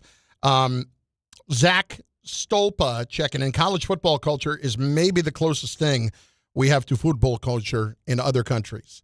And yes, and it's not in the Northeast per se. It's other places around the country, but I could see where that's accurate. It's amazing that that's the case when it comes to that as opposed to the NFL. I mean, football's almost the same age as soccer, right? I mean, they were playing in the 1920s. Yeah, I mean, that's like that, what was that movie, Leatherheads or whatever? Yeah, right. It's like the 1920s, 1930s. So, like, football. Leathernecks, I don't know. Yeah, but football is probably. Krasinski and Clooney, that's what I remember. Was that the Green Bay? The Packers of Green Bay. But, you know what I'm saying? Like, yeah, it makes sense, right? Because it's ingrained in our culture. Football is ingrained in our culture even more than basketball. Cesar Brazil checking in. It's hard because I know the talent is here. So many soccer moms take their kids to play instead of being in front of the iPad. Listen, the talent's here, okay. But let's be honest. Like, when we put our kids in soccer, it's because we have no athletic expectations of them, right? Because the ones who kids are really good or we think are special athletes, we put them in basketball and football early, right? Soccer is one where your kid can suck and just run around, back it up and down, and it's fine. You know what I'm saying? Like, 8-year-old soccer is not played at the same level of athleticism, sports acumen as an 8-year-old playing football. At 8 years old, I had to know formations, motions, checks, blitzes, blitz pickups. Really? Yeah, I was a quarterback, bro. We running an option. Okay. Fake the dive. Got to call the close call. Got to call the play in the huddle. Coach ain't calling the play. He's sick. Yeah, wishbone, baby. Man, that wishbone was in the reverse wishbone with a tailback back with 2 fullbacks. Fake the dive, run the option, read the defensive end on the line of scrimmage. You ain't doing that in soccer. You just dropping the ball out there. They just running and kicking. I was playing at like 12 and 13, and we're running the plays in and out. Nah, bro. Nah. I'm telling you, in the hood, bro. But you won't know why. That was our way out. Yeah. Like guys would get in fights. I remember I used to go back and go to the Gilbert Brown. It was the Reggie McKenzie camp, but it was ran by Jerome Bennis. So when Jerome was in the league, it was Jerome Bennis camp. Man, they were going out and recruiting kids from other neighborhoods to stack their teams, and it was like, yeah, it was real money being bet. Like Jerome Bennis and Gilbert Brown and like all the guys that were pros in Detroit would come back, and they would bring their own team. They would scout from all the little leagues. Like, it was real business. It's thousands of dollars being bet. It's amazing. It is absolutely amazing. And the way it goes today, I mean, people are talking about the money that's being spent and that they can't afford to do all these sports for these kids. Like, I don't want to get too far into That's because AAU has messed up basketball for kids. They all cost a fortune. Football is still a spot where you can go to the hood and you can play Little League and it's not as crazy. Like this travel football with these tournaments and these Under Armour camps and all that stuff, that's a different thing. Right. But you still can go to the hood and play for the East Side Raiders and get busy. All right, let's do it. How about a little audio files? Let's go. The audio file. Tom Bowers here. Tom, how are you today? I'm doing wonderful outside of Team USA destroying my watch party that I went to last night, crushing the hopes and dreams of about 100 people inside of Dave & Buster's in New Jersey. Really? Oh, so you care about them more than your Yankees. Playing a pivotal. Oh, no, he cares about them more than he cares about us. Oh, yeah. He don't show up to our parties. Because he was at the Yankee game for the Knicks, game 2 of the NBA Finals. Yeah. And then, showed up late the other day, slid in the door at 6:15. The guys aren't here, and I got to go. Well, listen. I said listen like listen. I mean, listen. Harvey, I'm going to need that. Thank you. Yeah, that'll be another one that's on the page. Oh, boy. I still argue I was correct. Listen, all I'm saying is... We're getting ready for the Knicks to sword fight with the Cavs. I expect you guys to be there till 7. That's all I'm saying. All right, let's go through this, man, because our boards are loaded, man. Let's go through this audio file. All right, let's do it. So let's start with the Yankees. Let's get into the baseball here a little bit. Hey, the Yankees won, and they beat the Rays last night. Hip, hip, hooray. All right. Big night for Jose Caballero and, of course, Cam Schlittler. Ray killer. Who, I'll get into this in a second. This is bouncing back from his last outing. Yeah, I had one bad outing, so, again, it was personal to go out there and just have a dominant start and put this team in the right position. So he told Greg Joyce of the New York Post a little bit more about taking that personally last night. He was asked about that for giving up 4 home runs in his last start. They want to say there's beeping regression because I have one bad outing. So again, it was personal. Go out there, have a dominant start, put this team in the right position. Who is they? That's what I want to know is who they is because I would like to publicly ridicule those the people saying those bad things about Schlittler. Hey Beavis, he said who they? No idea what he's even talking about there. But listen, if he's just listening to people on social, whatever, what I know is this guy, I went back and looked, and I get it. It was more of he was more of a personality. You go back and look at what this guy's done versus what Matt Harvey did in his first year in the big leagues. It's just as good, if not better. And Schlittler does not get anywhere near the attention that Harvey did back then. Granted, again, personality part of it.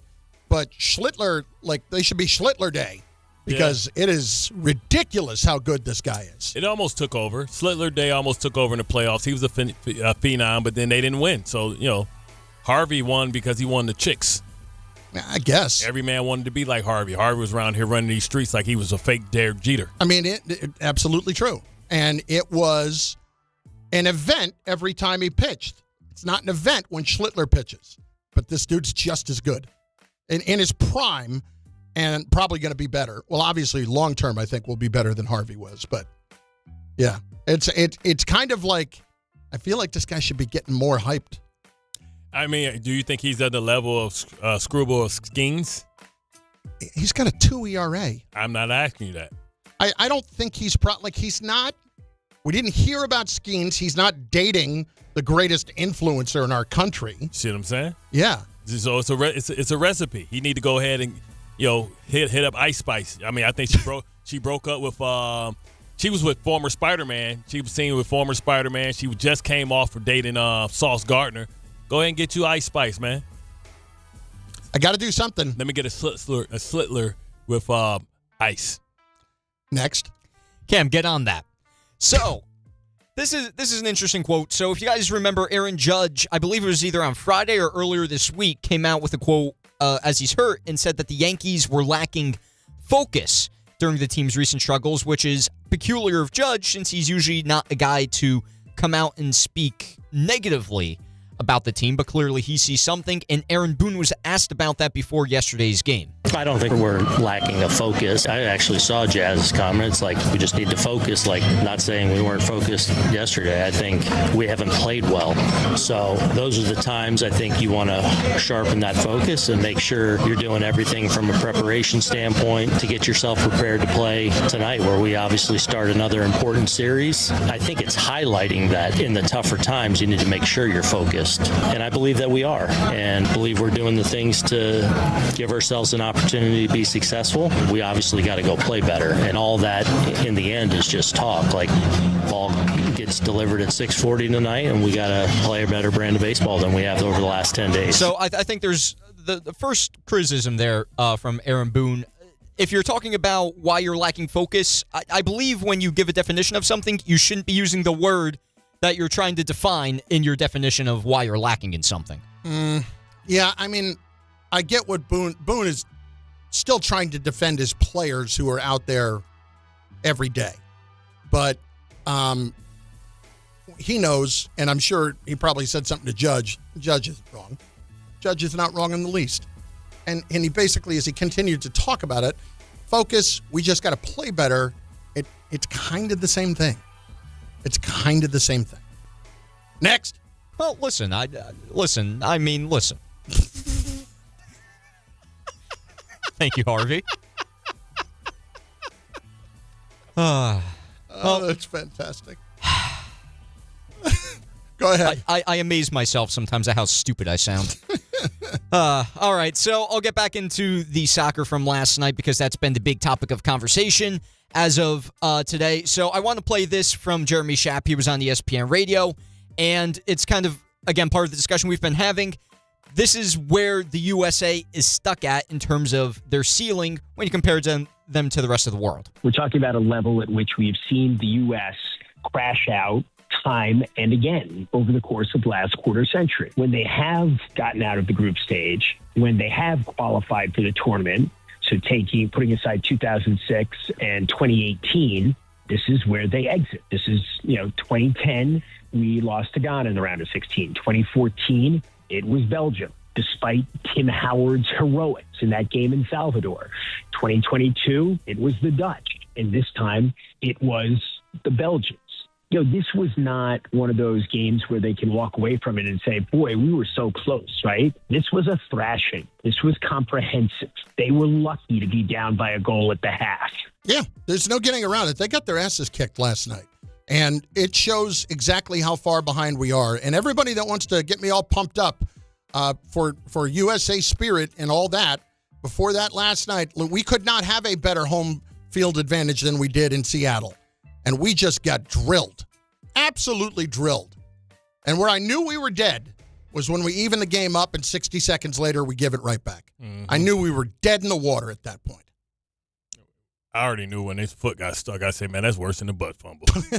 All right. You keep trying to find things that are worse than the butt fumble. I don't know that we have yet. Bro, this dude double. That was bad. This dude double clutched a kick. I'm surprised he didn't pull a hamstring. Now, which one was worse, that one from the goalie last night or Younghoe Koo botching the kick earlier this season with the Giants? At least Younghoe Koo saved a life because somebody laughed so hard that they found out they had an actual issue from that. I think this was probably worse than Younghoe Koo with the Giants. It led to the dumbest goal ever. It's like, dude, he barely kicked it. It like double bounced. Then what's even worse is the defender. What the hell was he doing? Why did he turn sideways? Like he was scared of the ball, like it was kicked so hard.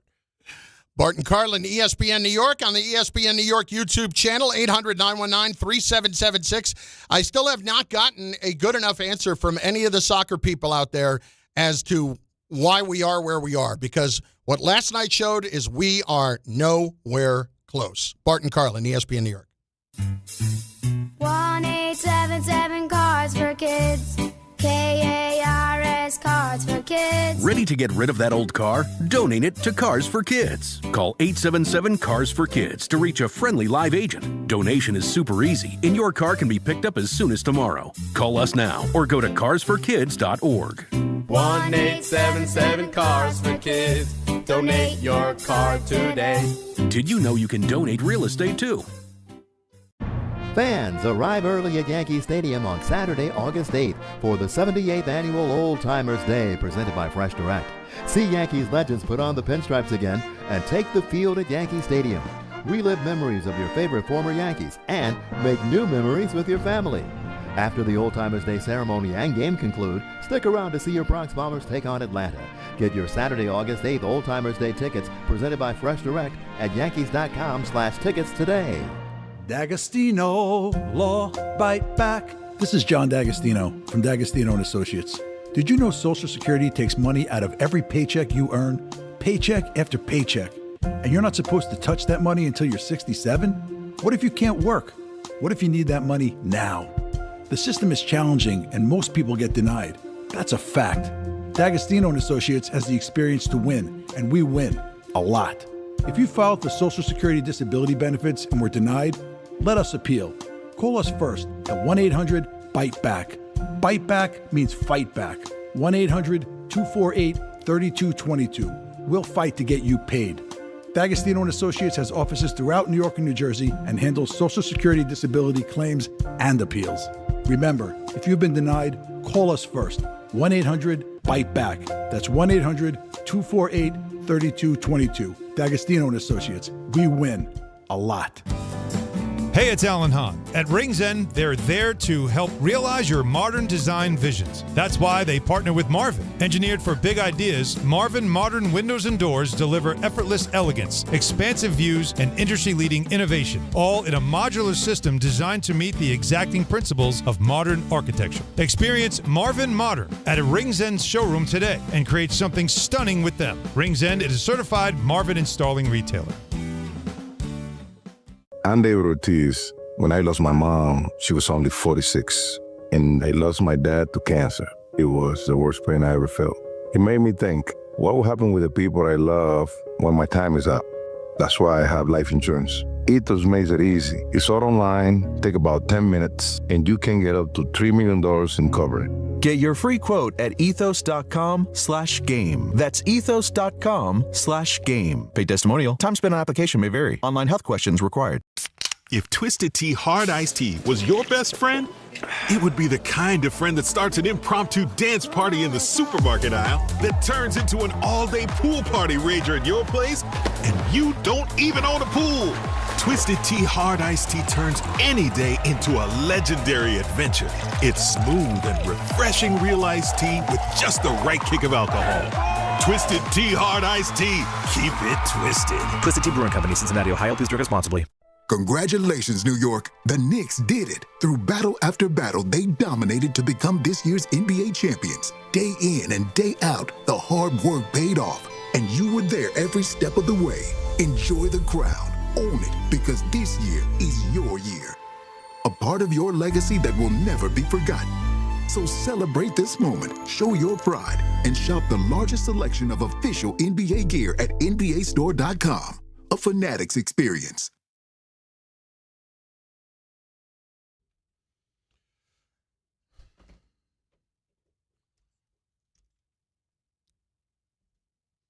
Just want me to do it off the top? I just do it off the top of the dome? No. Go right ahead. Look, everybody, it's summertime, and you wouldn't recognize that by looking at those gray skies. But people are outside, walking around, going to games, barbecues, the beach, doing their thing. But if you're dealing with joint pain, back pain, or sciatica, that can shut you down real quick. I'm Bart Scott, and you knew that. And I'm telling you, Dr. J. Shaw at Soundwell is the guy to see. Ivy League trained, double board certified. No cuts, no long recovery, no relying on pain meds, just non-surgical images, guided treatments that get real results. Same day or next day, appointments are available with offices in Woodbridge, Livingston, and Inglewood. Don't play. Don't let pain steal your summer. Go to SandwellPain.com, get right, and get back to the life that you love. Let's hit it. Elvis in the Bronx next. ESPN New York. Elvis, what's going on, brother? How are you? Hey, how you doing, guys? Good. Horrible. So the reason I feel why America is never going to be the way it is in the other countries is because soccer for kids here is purely a business. And in other countries, I have both of my kids play soccer. And I've been blessed with the fact that my son is actually really good. And he's gotten scholarships to certain teams. But in reality, on his team, he should be paying about $6,000 for the year. My daughter should be paying about $6,000 to $7,000. Well, we are paying about $6,000 to $7,000 a year. So for two kids right there, we're talking about, besides the expenses of gas and buying uniforms and everything, we're talking about maybe like $10,000 to $15,000 for the year. In other countries, you have kids from these impoverished communities that they can play for free. They're hungry to play, and you have all these kids coming into play. So where here, you can only really play on really high-level teams if you can afford it. So you're not going to get the best players all the time. You're going to get the players that can afford to play. So, Elvis, tell me this. In these other countries, is soccer being subsidized by the government because they want to help the impoverished communities? Because, in most places outside of the United States, soccer is religion? Yes. That's what I don't know if they want to help out the community, but I know they definitely soccer is religion over there, and it's super important for them. So, Elvis, would you send your kids to go learn how to be the best soccer player to learn in another country, like an AMG Academy, but the European equivalent? That's actually something that I'm not at that level yet because my son is 7, and we have to get there. But that is something that I have considered. If he can go to Spain or I have to make that move to go, to England or something like that, if we come down that road, I would do it in a heartbeat. Okay. And that's another thing too about. I'm sorry, Bart. That's another thing too about the level of soccer that's being taught here. He's been on so many teams where it really wasn't a good curriculum. But it's a money thing. The coaches are there just to make money. So where in other countries, it's their life, it's their passion. Yeah. So they teach the kids the proper way. All the videos that I get, I've never played. I was a football player like you, Bart. Never made it to the NFL. But I didn't want my son to play football because my body is destroyed. And I'm only 35, and my body's destroyed. So, I put him in soccer, just to see. And he actually turned out to be great. And I'm sorry. I think that's a conversation that all parents are going to have in the future, because if he learns here at 7, 8 years old, are you willing to go live in a foreign country? Like, a lot of people, like when Tua Tagovailoa came over here, that was the family business. His whole family packed up from Hawaii and moved to Alabama. Mm-hmm. Are families here willing to see this as a real opportunity for their kids? Because you talk about the type of money's in there, $50 million, $40 million a year. Who knows what Mbappe makes? Who knows what Ronaldo makes and Messi and all these guys, right? Who knows who's the little blind dude from Norway? Who knows what he makes, right? So what I'm trying to figure out, I wonder if, at some point, do we see American families? Maybe that's the way. Take the best athletes that show promise here, move to England, let their kids live there for 10 years. So, like, at 17, they become professionals. You move back, but they'll belong to America. Here's what I know.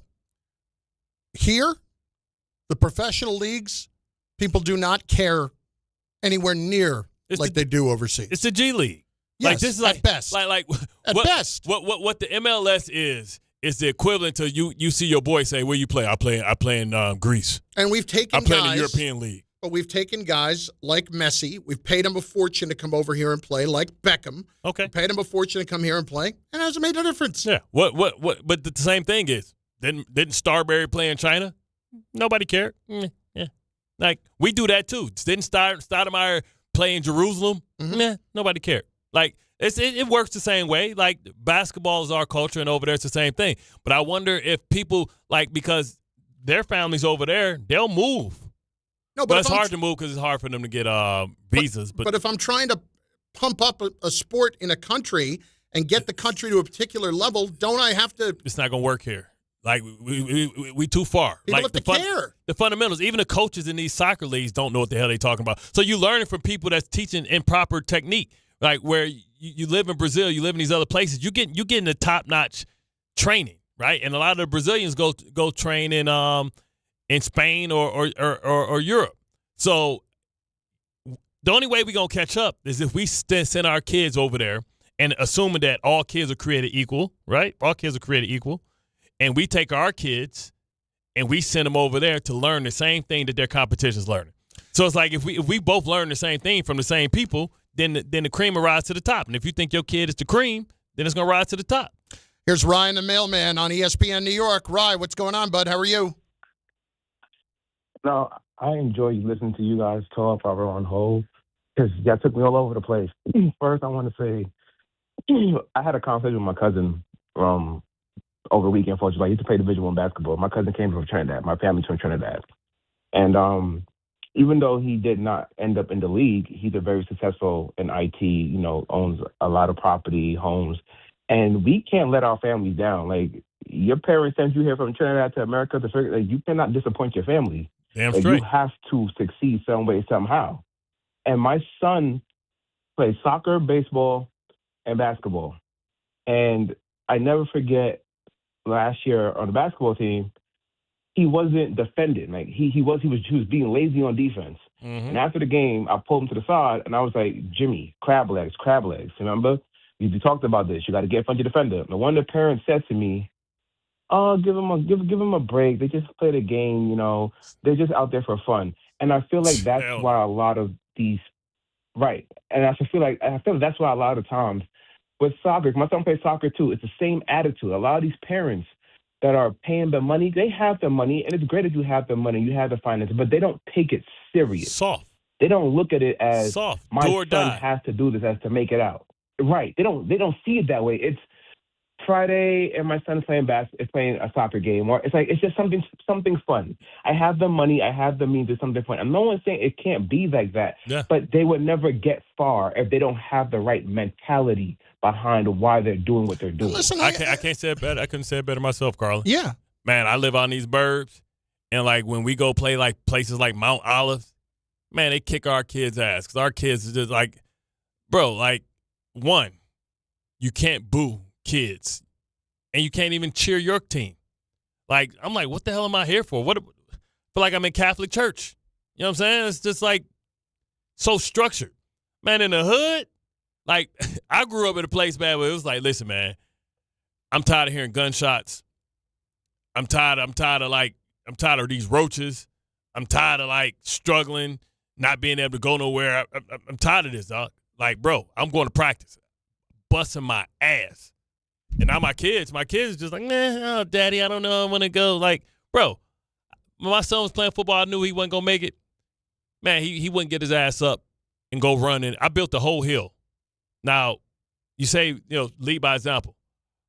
My son grew up watching me. 100, like, especially this time of the year, is like when you find out who really dedicated to football. Mm-hmm. Because this is the time when we get 6 weeks after being in training camp and off-season conditioning, where we have 6 weeks off before we have to go back and report to camp. Most guys go on vacation. You used to see them at the BET Awards, and you see them going around. They're jumping off yachts. Right. You see them doing all that. You see them in foreign countries, stuff like that. They didn't see their dad doing that. I built a hill like Walter Payton's hill in my backyard. And it would be guys, I would have my teammates and the guys that we used to work out at Test over there with my trainer on Tuesdays and Thursdays. Boxing day and hill running day and sand pit day. Built a sand pit too, right? My kids grew up watching grown-ass men collapse, and we have to pour water on. We used to work out so hard, guys wouldn't even say goodbye. During the middle of the workout, guys would get in their car and just pull off. Like, hell no, they crazy. I don't know what the hell they doing. Yeah. But hell no. It would be like 20 to 30 NFL guys from all over the league in my backyard, training up this hill, boxing up the hill, like doing push-ups and burpees and stuff, like going crazy. My son, not once. Rashawn Gary, your guy, training up that hill. Training up that hill. He know about that hill. He know about that boxing work. You know what I'm saying? My son, put him in football, not once did he go out and run that hill by himself. It's been a fascinating conversation today. Bart Carlin, ESPN New York. The 2026 U.S. Open Tennis Championships are back, where the world's greatest city meets the world's greatest tennis players. Fan Week begins August 23rd. Experience the Mixed Doubles Championship on the 25th and 26th. And the U.S. Open Singles Championship starts Sunday, August 30th. All tickets on sale now at usopen.org. The U.S. Open. Spectacular awaits. If you've been injured on a construction site, then you need a lawyer who knows New York's unique labor laws. At the Parisman Firm, they have decades of experience handling construction accident cases and a proven track record of delivering huge results. Their team has already recovered nearly $1 billion for hardworking New Yorkers. From scaffold accidents to slip and falls and equipment failures, they've got your back. Call the Parisman Firm now at 718-WORKERS. That's right, 718-WORKERS, because your case is their cause. Get the justice you deserve today. Hey, let me ask you something. Would you seat your 3-year-old child on a windowsill? Would you seat them beside a lit fireplace or by the deep end of a pool? One last question. Would you seat your child in a car seat that's not correct for them? Car crashes are a leading killer of children ages 1 to 13. Secure their future. Seat them in the correct car seat. For more information, visit safercar.gov/the-right seat. Sponsored by the New York State Governor's Traffic Safety Committee. Monkey Sports, built by players for players, is your one-stop shop for hockey, baseball, lacrosse, and more. Find top-name equipment and expert in-store services like sharpening, break-ins, and relacing. Shop in-store at Monkey Sports in Farmingdale or Woodbridge, or online for all the top brands. Whatever your sports, Monkey Sports gets you game ready fast. Monkey Sports, where athletes shop. In sports, the tape never tells the whole story. Hiring is no different.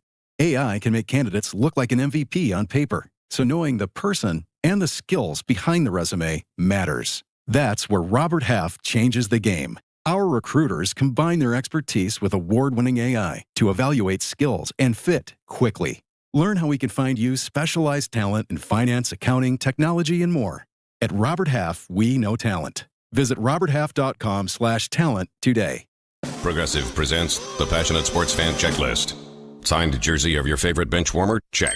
14 bobbleheads that look nothing like the players they're emulating? Check. Twin TVs so you can watch the game on 2 different networks simultaneously? Check. Life-size wall sticker of your favorite player that routinely freaks you out at night? Check. A second life-size wall sticker so after the first one freaks you out, you see the second and you're like, oh right, the wall stickers. Check and mate. Bundle your renters and auto insurance with Progressive and save on protection for the things on your checklist. Get a quote at Progressive.com. Progressive Casualty Insurance Company affiliates and third-party insurers not available in all states or situations covered subject to policy terms. ESPN New York is your home for the world champion New York Knicks. WHSQ and WCBS-FM HD2, New York. Bart Scott. What the hell? Chris Carlin. Take a hike. We're good. This is Bart and Carlin. Buckle your chin strap. We about to bang. On ESPN New York and streaming live on YouTube. That's right. It is Bart and Carlin, ESPN New York, ESPN New York YouTube channel, 800-919-3776. After a disgrace of a performance by the United States soccer team, basically wasted our last 4 years. Thanks a lot. Thanks a lot. All right, maybe not my last 4 years because I didn't start caring until, I don't know, about 4 o'clock yesterday. But you get the point. Pump me up forever. You know, get me going over the last few weeks. And then we just tank it. Didn't even show up last night. It's noon, which means what? Of course, Bartholomew. It's the sour hour. 4 hours because that's what we got. We lost by 4 goals. Come on, man. Can't get right with the double click. Man, see, that's what I hate. I hate when you draw me in. You have me feeling this whole soccer like, you know what's crazy? Like up until yesterday, I didn't watch no soccer. I didn't watch no USA soccer. I was watching Brazil. I was watching Germany. I was watching England. I was watching all these other teams. And then people like, hey, the Americans might have a chance to win. You might want to watch their match. Like, I didn't watch no USA matches until yesterday. Oh, yeah, this is the one to watch, man. We set up. We just got to play here. Then we got to play Portugal. Everybody was planning it out. We even called in the big guns. Man, rescind that red card. Only to get our ass kicked. And now I'm seeing they got on the View, they showing the Belgian players doing the little Trump dance. Just mocking us, laughing in our face. Say, fix that, Trumpy.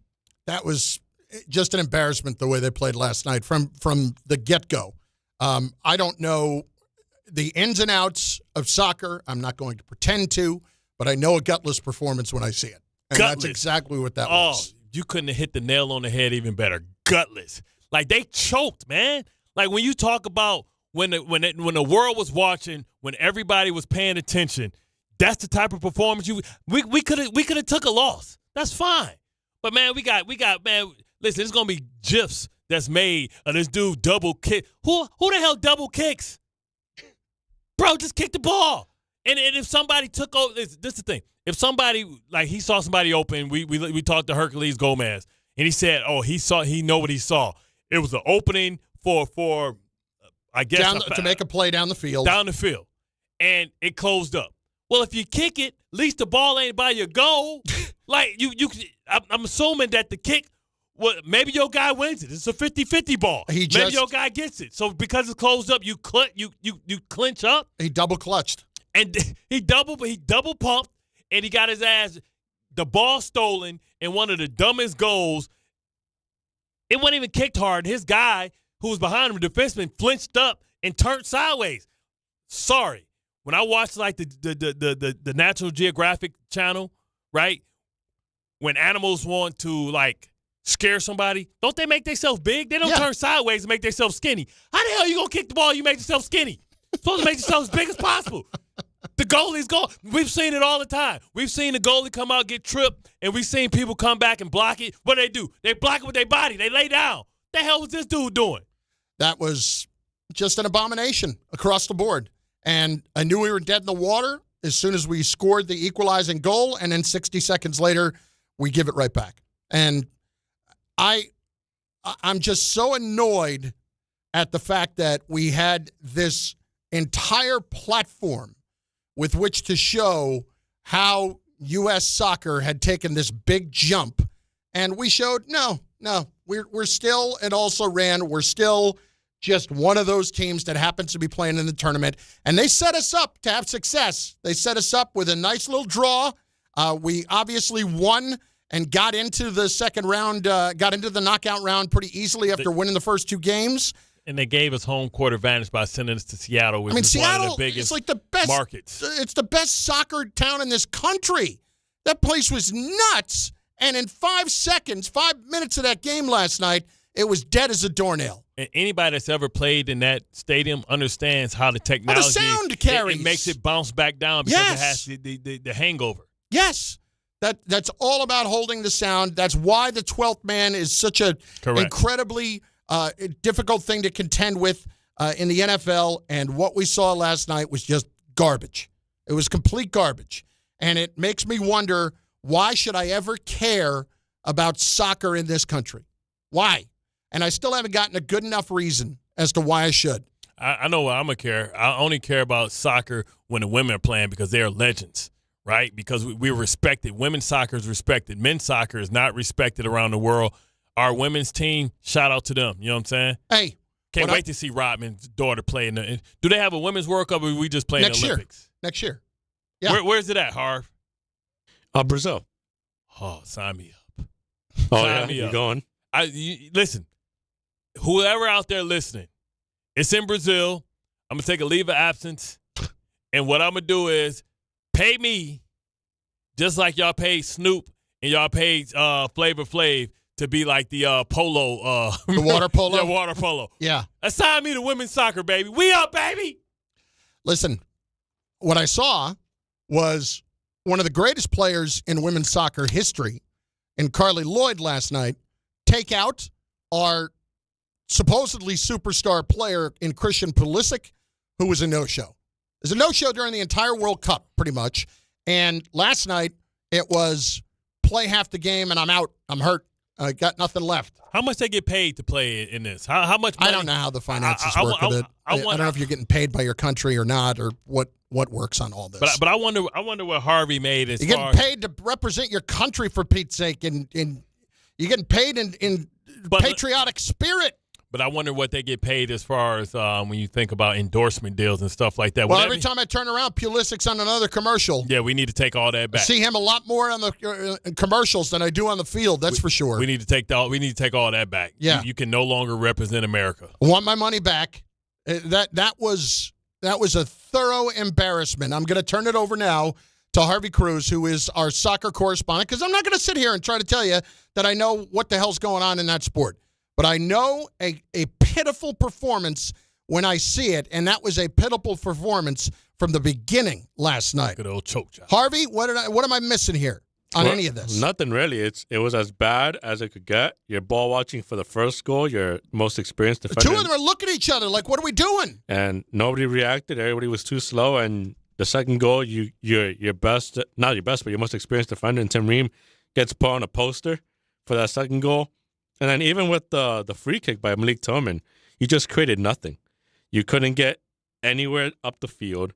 You couldn't string passes together. Serginho Dest, who one of the guys that was brought in from overseas, who's Dutch, but he does have American ties, was subbed off. His friend Sal was an American. Yes, that's how he got on the team. He was subbed off at the half for being so poorly. He's Joel Embiid. Yeah, pretty much. And it's just the worst because the thing that they really needed this win just because of the fact that because of how they lost, we're back to the same old. To show progress, to show that it's been improvement.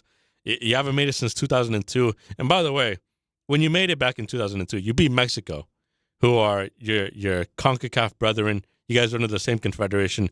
And it says a lot that Canada, who Mexico, all of them. Canada fought until the end, and they lost out to Morocco. They never had a chance. And then Mexico, even though they were down 3-1 to England, they still put up a fight. Fight. We didn't put up a fight. We didn't put up a fight at all last night. So, yeah, I mean. Lost Mexico. Yeah, now we're just back here again. And now Argentina and Messi are playing right now. So you're just back to here again where now you're out of the show. Messi's 1,000 years old. He just turned 39. And he's still one of the best ever. I mean, last night, 3-1, the dog starts looking at me like it's time to go take a walk. Yeah. Let's go. I got nothing to see here. Yeah. I got nothing to see here. Meanwhile, it's one of those fruitless trips. There's nothing. What are we doing out here if we're not doing anything? And I go back inside, and it's 4-1. The last goal was just the might as well be an empty netter. I mean, and Romelu Lukaku and he's a tank. If you've seen him, yes. It's funny. The guys Grasa and Ronan, compared him to Leonard Fournette. I saw that. I heard that this morning. You know what's the most entertaining thing? Jameis. Yes. I see Jameis in the crowd wearing a goofy outfit, cheering him on. Had the flag on like a cape. He's got a future. Yeah. Just show up in training camp in a couple weeks. We'll be good. Yeah, but it's just the sad. The other one's jumping off yachts. Not picking up the offense, Jackson Dart, and jumping off yachts. Jameis is hanging out in Seattle. That's great. That's fine. Yeah. At least I like Jameis. You guys are focused. Way to go, Giants. Let's see what Dart's got. I don't know. Anyway, my point is simply this. There's no reason for me to care about soccer again. You're going to try to suck me back in 4 years? Why? Why am I to believe that in the next cycle, in the next 2 cycles, in the next 3 cycles, that somehow we're going to become this powerhouse? Powerhouse. We just trying to not be the last. How about this? Can we be competitive? How about competitive? Harvey, in your estimation, simply winning last night, would that have been enough? Yes. Yeah. Yeah, I think so too. You had to come out of this tournament literally putting it on your resume. Making a quarterfinal. That you made a quarterfinal and that you beat a credible team. Belgium is top 10 in the world.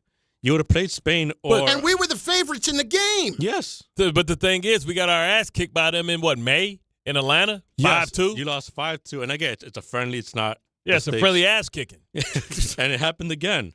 And it's just the fact that, for all that we made up and we had Herculez Gomez on and all that, and he was great talking to us about it, you were the highest ranked team in your group.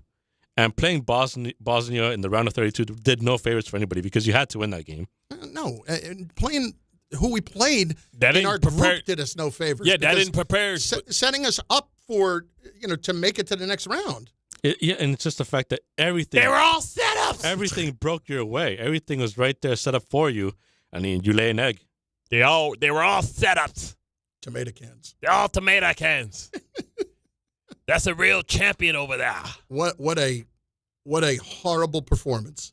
What a horrible performance by us last night. And I say us, like, listen, guys, I don't care about soccer. I really don't.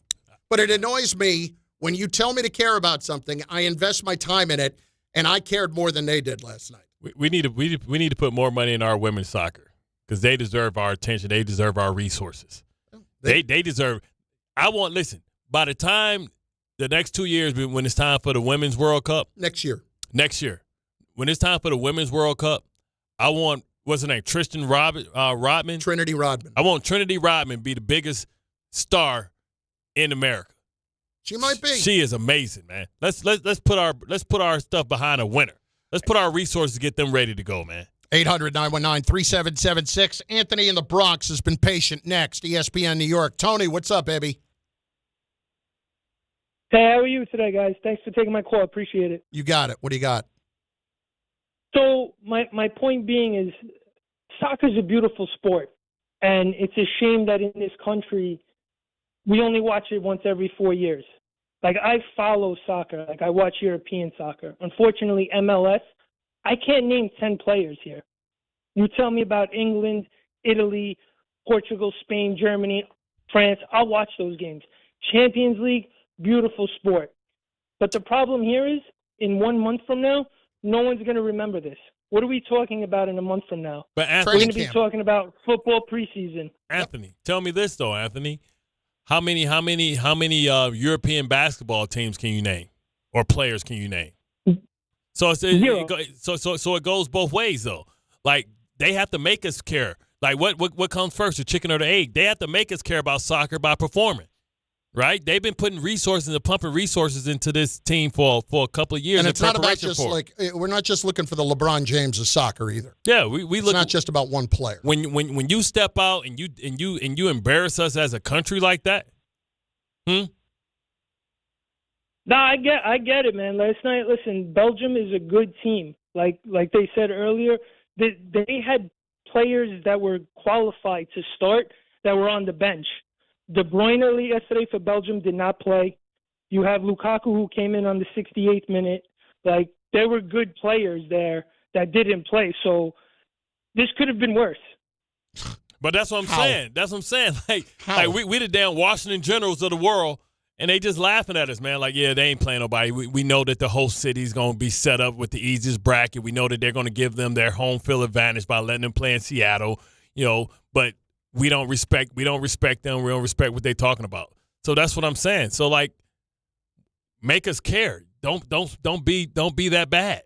Like, you have to make us care, right? The reason why we care about women's tennis, or not even women's tennis, the reason why we care about women's soccer is because they're good. Like, you have to do the work and make us pay attention and make us say, hey, man, this is something that should be respected. Yeah. If you want us to respect it, you got to show us that it's something worth respecting. At least show some fight. Like, man, I've never seen a team play so hard in my life. If you ain't got talent, at least have hustle. What are there, 300 million people in this country, roughly? There's 11 million people in Portugal. Three-quarters of our team couldn't get off the Portugal bench.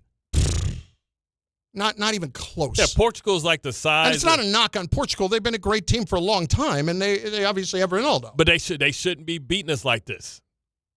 Like you say, their population, how many of their population? You say it's 11 million people? It's basically the tri-state area. Right. It's 11 million people. How many of them are women? I don't know. It's usually more women than men. So let's say 5 million people. How many of them are kids or old people? So they got median age is 47. So they got 2 million people that's eligible, and they 2 million people kicking our people's ass. JJ in Brooklyn is next. ESPN New York. JJ, what's going on? Hey, guys, how's it going? Listen, listening to you two guys talk about soccer is like when a New Yorker overhears tourists saying what it's like to live in New York. You don't live here, guys. I understand. Yeah, Listen, I will own that. That's fine. Yes, we are not claiming to be soccer experts. What we are is we're Americans, proud Americans, and we want better from our team. And I know a crappy performance when I see it. Yeah, it was a terrible performance. It was really, really poor. But you can understand there are millions of people in this country who watch soccer week in, week out. Who fill the bars in New York. I'm not saying it's at not 7:30. popular. Wait. JJ, I'm going to let you talk. Don't worry. I'm not saying soccer isn't popular.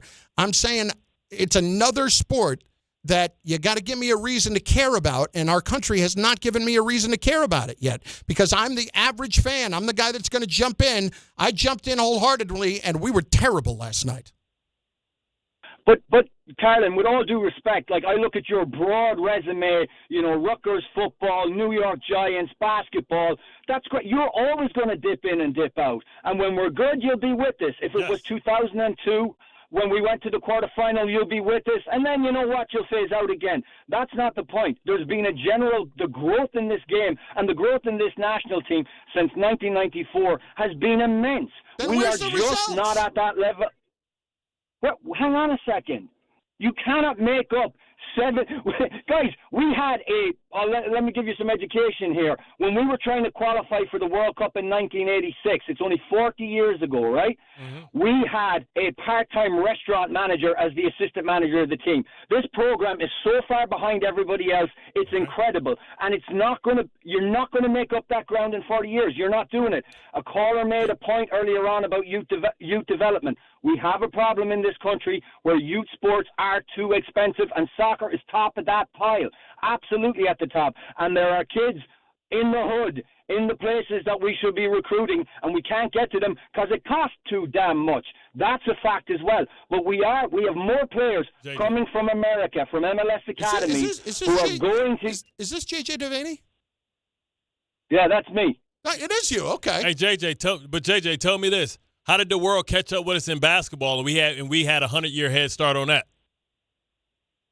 I mean, they caught up to a point, but we're still the dominant force in basketball. Who's the best players? Who's the 5 top players in NBA? Jokic, Wemby, okay, well, Shea Gilly. Yeah. We got a Greek. We got a French guy. We got all of that. Okay, that is great, but the preponderance of top athletes in basketball come from America. That's a fact. I don't think it helps to compare the sports here. All I'm saying is, guys, we are making progress. You're asking where the results are. Last night, and you know this, you played, Bart, you played at the top level of sport. You cannot have two things happen in sport. You cannot have 7 or 8 of your best guys just not show up, and then you make those catastrophic errors. You cannot do it. The U.S. were slowly working their way in to the game at 2-1, and then Matt Freese has the brain fart to end all brain farts. Yeah. And it's over. It's done. It's just done. And we're also, with respect to Belgium, we should say this, guys. They left Jeremy Doku on the bench, who is probably, I would say, in the top 5-6 Premier League forwards for Manchester City. They could leave him on the bench and bring him on to chew up minutes and keep the ball away from us. Belgium are at the end of a golden generation, fair enough, but they still have enough sting left in the tail to do what they did to us. So look, I think we just have a more rounded and nuanced approach. Soccer is already here. It's already big. We're not waiting for it to take on. It's here. What we can do with this national team, though, that's another question. And we need to bridge that gap between. We're better than the Bosnias. We're better than the Paraguays and the Australias. Our group did not help us. Steel sharpens steel, that's for sure. All right, but JJ, we're just listen. that level below the Belgians. I was going to say, give the podcast a pop here, the Cut Offside podcast. Fill me in here.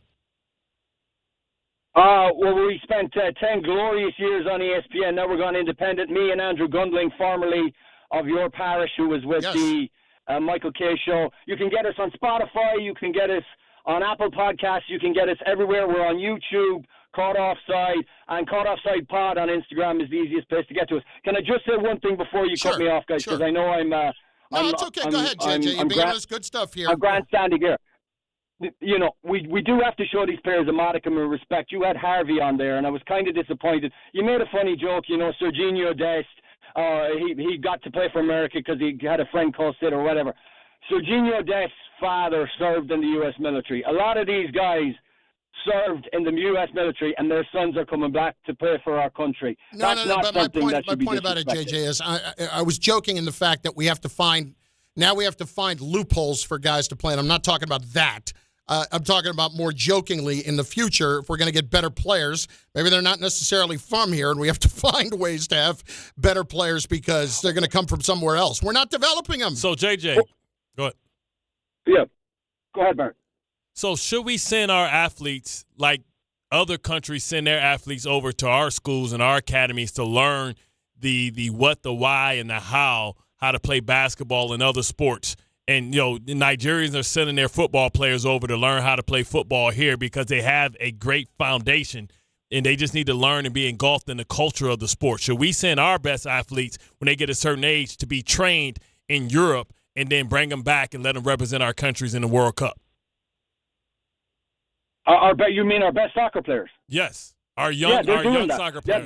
No, I'm talking about our youth, like how they send their people and we find families to host them. Should we do that in Europe? I mean, that happens to the exceptional talents. That happened to Christian Pulisic. Christian Pulisic didn't come up in the Pennsylvania youth system. He did to a very, we'll say to his maybe like 11, 12, 13, 14, and then he was off to Europe. There are rules, though, and FIFA has pretty stringent rules about sending kids off at certain ages, and so those have got tougher. But we are doing that already. Gio Reyna who came on as a sub last night, didn't make any impact. He came through the German system. Christian Pulisic came through the German system as teenagers. They spent a lot of their formative years, soccer-wise, in Germany. We're doing this already. Weston McKennie, another example of that, came up. He was in Germany. He was with Schalke. Now he's at Juventus in Serie A. So, that process is beginning. I think it would be even better if we have a league that we can develop our players in the MLS academies to play in a league that sharpens them, that is good enough that they can play in America and still be able to compete on the world stage against your Belgiums when it comes to international play. Appreciate it, JJ. Good stuff. And listen, but the other thing, too, is what has to happen for all of those things to happen? They care about it. You're right. People here, there are millions of soccer fans. I'm not saying there's not. They care about it on another level over there. That's everything over there. Here,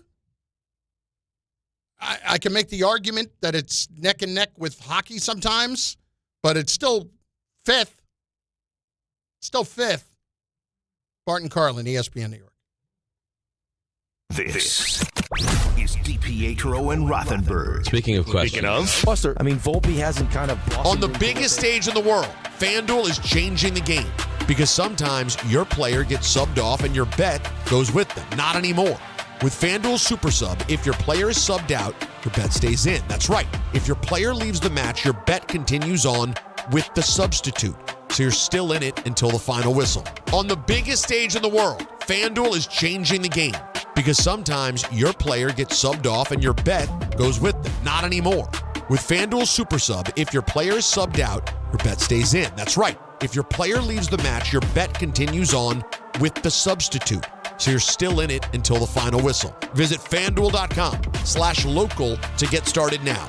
Let there be goals this summer on FanDuel. 21 and over, physically present, New York. For help with a gambling problem, call 877-8-HOPE-NY. Thanks, HOPE-NY, 467-369.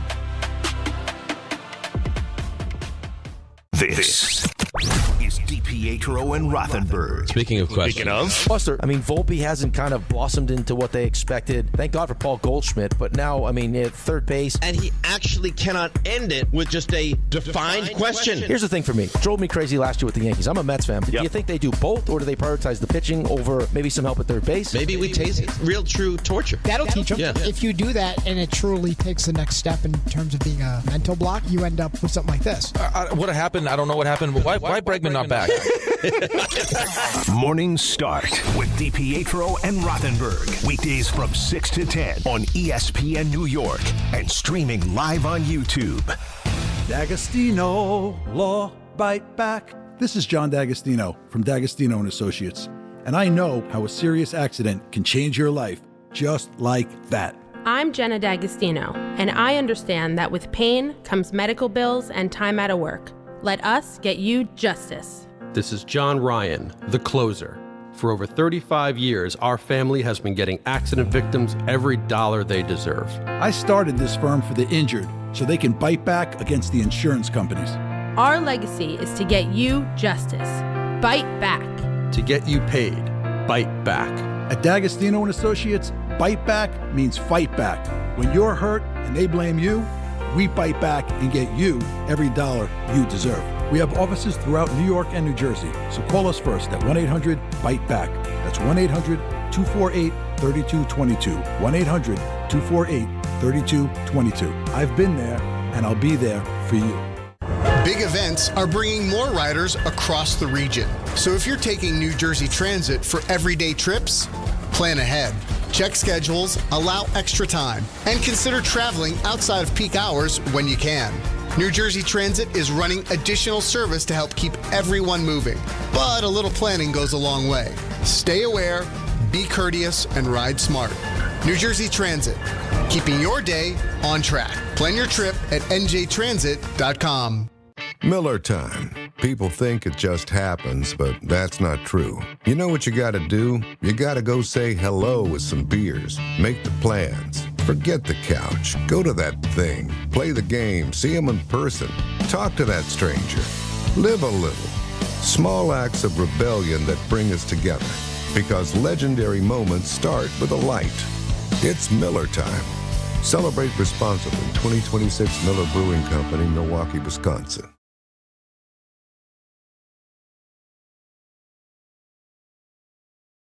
We need to start adopting all these people from all these other places. Let them stay over there.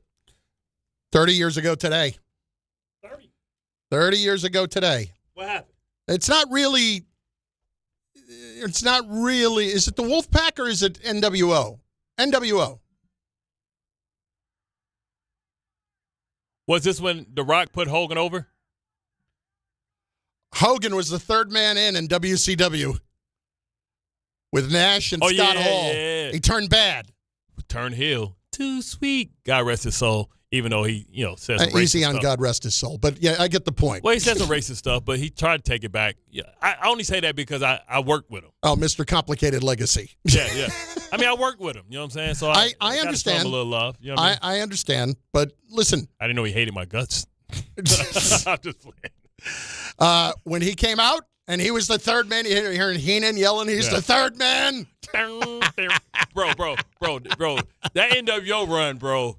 I was in high school, man. That NWO run was gangster. Yeah. Man, that music. How long did it last before? Like 2 years.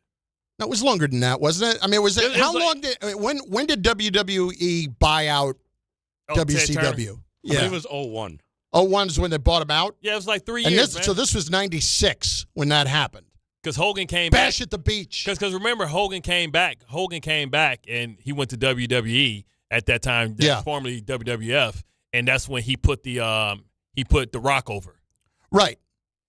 That was years later. But this was that was a big deal. Because first it was it was the first time I ever saw anybody throwing stuff into the ring. Yeah, people were pissed. They were hurt. Yeah. It was like found out Santa Claus was really a thief. He was breaking into people's stuff and stealing stuff, man. Like when Hogan turned heel, he came out with the little dirty beard. Yeah. But it started off with Ramon and Nash, Hall and Nash. It started off with them. Yeah. And then oh man. Like outside of came out the leg drop on Macho Man. So but then it created the from the WWE, from the WWE side, it was X-Pac. It became Triple H because they had to have a war, and they had chances to come over and make more money at the time. But I'm saying they came over and they had to have an equal heel over there. Then they started releasing like the endings of matches. They started they started saying on the air. WCW started saying on the air. By the way, they taped this last week. Here's what happens. Yeah, that's what I'm saying. Against Monday Night Raw. Ted Turner. That's rough.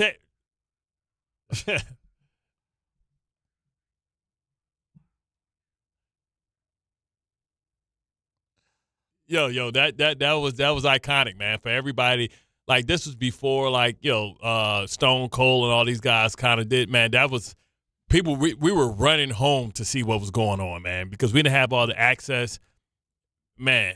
Also, I would say, what was the group that X-Pac and Triple D-Generation H? X? Yeah, D-Generation X. Yep. And, like, it put over badass Billy Gunn and, Yep. and those The Road guys. Dogg. Yeah, the Road Dogg, Jesse James. And then, like, I would probably say the other group that I loved, like, when it was, like, a group of people that would beat people up, was the Four Horsemen. Yeah. You know what I'm saying? So, like, you think about the iconic, like, gangs. Double A Arn Anderson. Yeah, Double A Arn Anderson.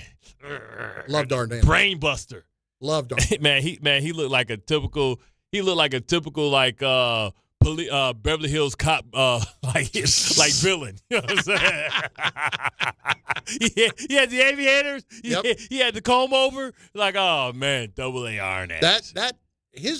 It's what I would call it one of the most underrated moves in all of wrestling, the Arn Anderson spine buster. The spine buster. Oh my God, that thing always looked violent. That's why I love Dean Malenko, man, the man of a million holes. He would do a different hole every time. He would steal somebody else's hole, man. Then you had the sharpshooter, but then you had Sting, the Scorpion, and they were basically the same move, and they was fighting over him. Oh.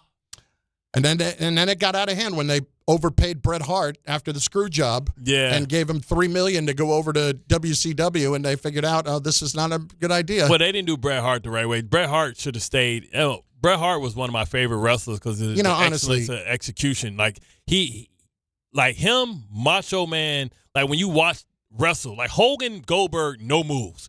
The most boring stuff in the world. Hogan, you're gonna get a smack. You're going to get a kick, a leg drop, and a body slam. Yep. Like you look at, like, Ric Flair. You look at, like, Macho Man. You look at those matches, man, the technical stuff within those. Oh, my God. Like, Goldberg was a hack. Like, Flair was... Goldberg hurt so many people. Yeah. Big Van Vader, like, was in a whole nother class when it came to Goldberg. He paralyzed somebody, I think. Van Vader. Yeah, by mistake. But we don't talk about No, I don't mean on purpose, but yes. Yeah. See, but you talk about, like, guys that are, like, were good and great technical fighters. You see, like, great matches, man. Like, I used to love that, man. Like, I used to love, like, Ted DiBiase, Mr. Perfect, Kurt Hennig. Oh, he's great. Like, people that actually doing real moves, man. Like, Hogan. I got to be honest, though. I've seen every documentary there is to see on it. Yeah. With Bret Hart, you know what? Nobody cares that you're going to lose the title in Canada. And you just want to walk away and hand it over the next day. Do the right thing. He just wanted his respect, though. But it wasn't about respect. That was stupid. But, they did the right thing by screwing him over. They screwed Hogan over. Remember, Hogan got pissed off and he did the little poke, and then he went in and he beat Nash Jeff and Jarrett. walked off. Yeah. He poked it and just went down. And Jeff Jarrett just fell to the ground and laid down. Yeah. So, like, no. The poke was was Kevin Nash. Kevin Nash, yeah. Yeah, the Jeff Jarrett thing was when Jeff Jarrett at the beginning of the match, like, drew it out and all that, and then he just laid down in the ring. I used to love Jeff Jarrett, man. Jeff Jarrett, that was real entertaining too, man. Honky Tonk Man gave you a little something. Like, a lot of Intercontinental champions. Like, I never understood why Ravishing Rick Rude was never, like, better. Like, they never gave him anything. He was a guy that I guess Intercontinental champion. I guess the times that he got it, but I guess there were times where he wasn't the best technical guy in terms of keeping other guys safe. Okay. I don't know that for sure, but I thought I saw something along those lines. As far as best bodies. Yeah. And he had a good game on the mic. Ravishing Rick Rude. Big Papa Pump after the steroids when he went super steroids. But I'm going to go like Tony Atlas. I'm going to go total package Lex Luger. Paul Orndorff. Like as far as best bodies and stuff? Okay. Paul Orndorff. Yeah. Superfly. Just Superfly. Talk about a hack on the mic. Like, man, yo, brother. Like, what? No. Ultimate Warrior.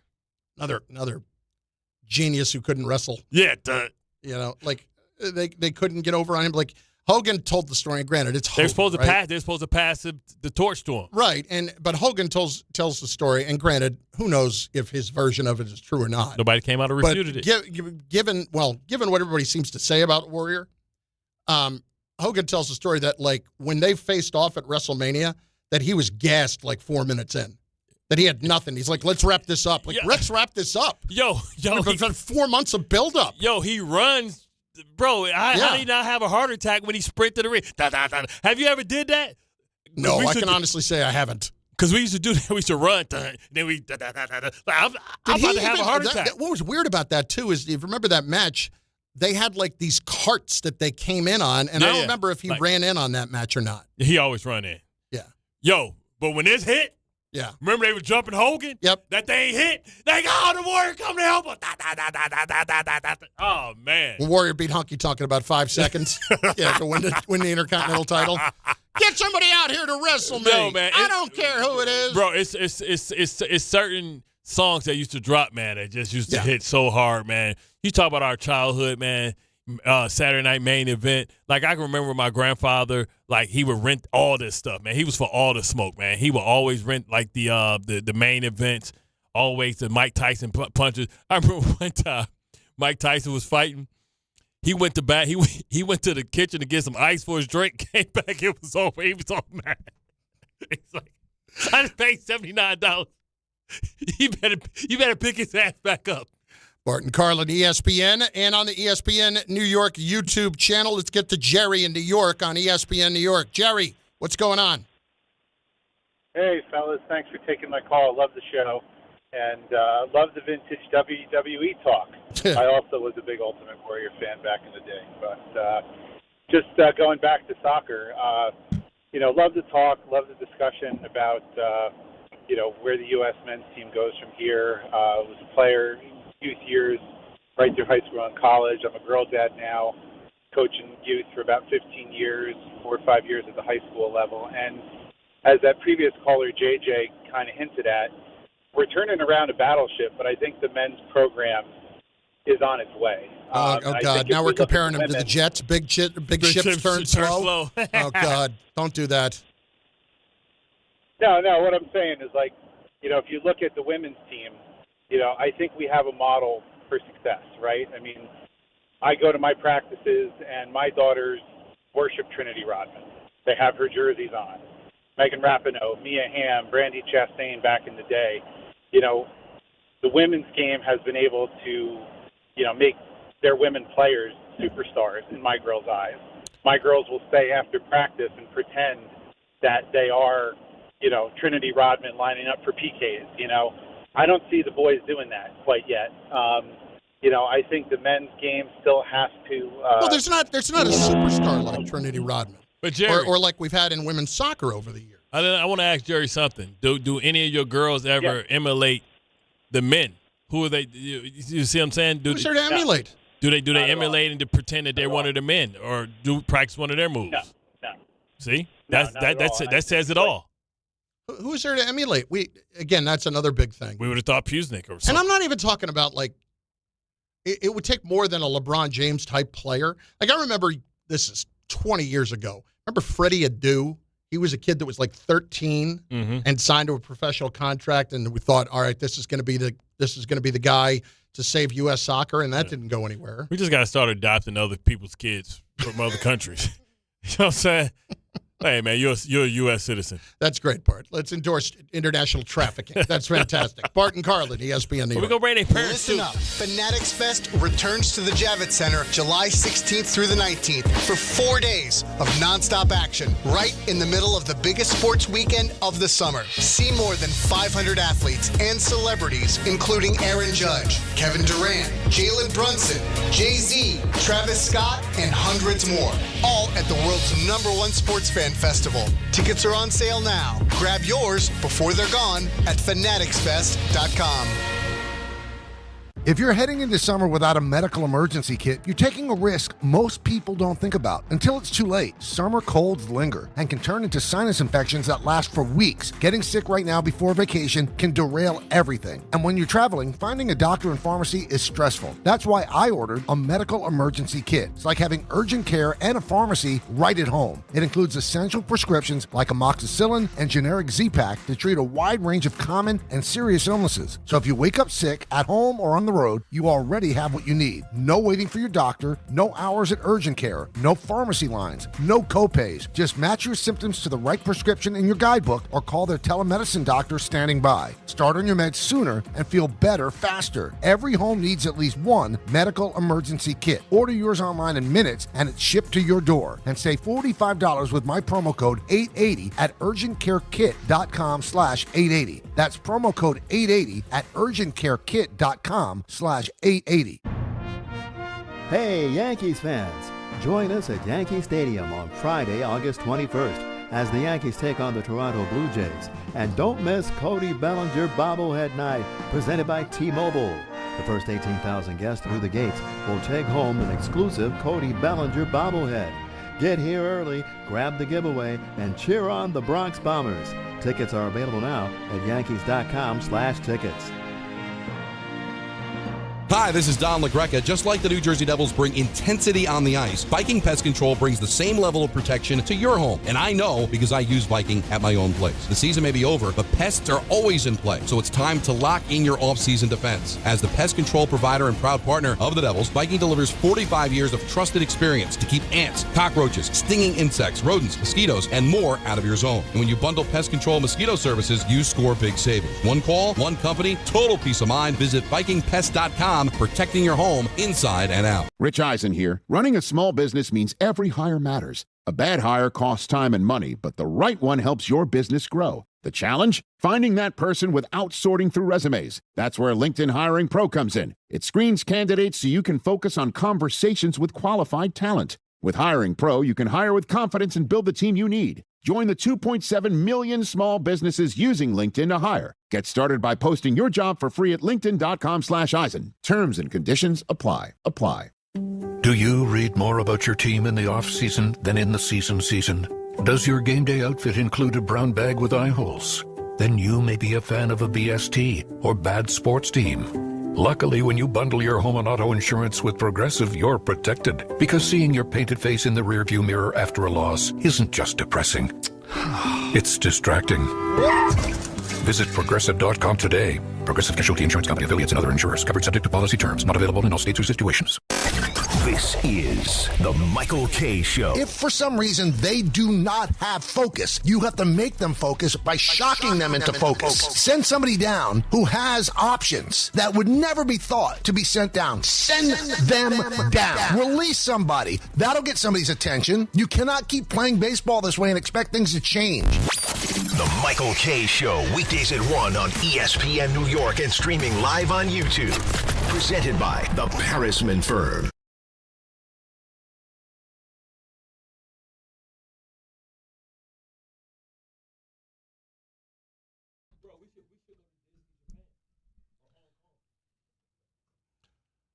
Flair's the best.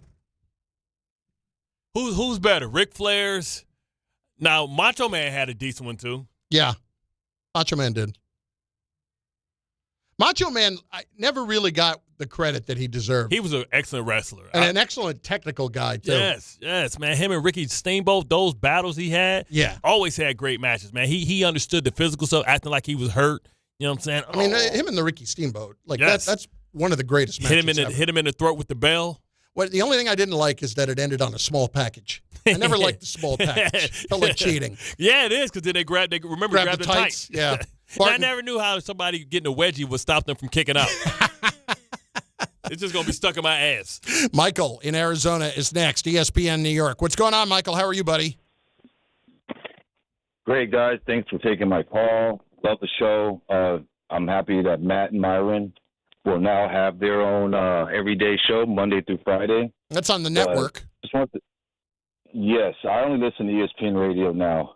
Okay. You this guys is are, ESPN you New guys York, are but great okay. Sure. Thank you, Michael. Yep. I listen to ESPN New York. I you know how it goes. I get it on the phone and I turn it on at work, and that's Appreciate it. But the stuff, I love you guys. Nobody came to see you, Otis. We love yous too. Anybody come to listen to you, Otis? To the soccer topic, I played all sports growing up, as a lot of us that listen to you guys. Soccer was available just as much as basketball. The thing is, in high school, you have to pick one. Yep. Coaches usually pick the players with the intangibles. When I say the intangibles, you both understand, a lot of people listening understand. The winners, the killers, the guys who want to win, who have the intangibles to go that extra mile to put in the work. Soccer usually tends to receive the second-tier athletes. Yep. Not saying that they're not fast, they're not big, they're not strong. They're not willing to take it to the next level to win. USA Soccer will never, in my opinion, and I would love to see it, be at the world level. based on our culture in the United States. It's a football, basketball-driven culture. Soccer's not a big sport. It's not we have to have a physical type. It's a talent. We don't invest in our time, not the money. Because growing up, again, I played all the sports. My grandparents Michael, let's be clear, okay? You don't talk about investing the money, okay? That's fine. When there is the level of money to be made off of soccer in this country that there is to be made off of the NFL, off of the NBA, then you will find the game of young people raised in this country. Because then it will become as important. Because that's where the money will be. Just think, man. The fame is really in for American fame. If you want to be famous in America, basketball, football, right? We created baseball. The best players in baseball aren't American players. They're Dominicans, they're Puerto Ricans, they're all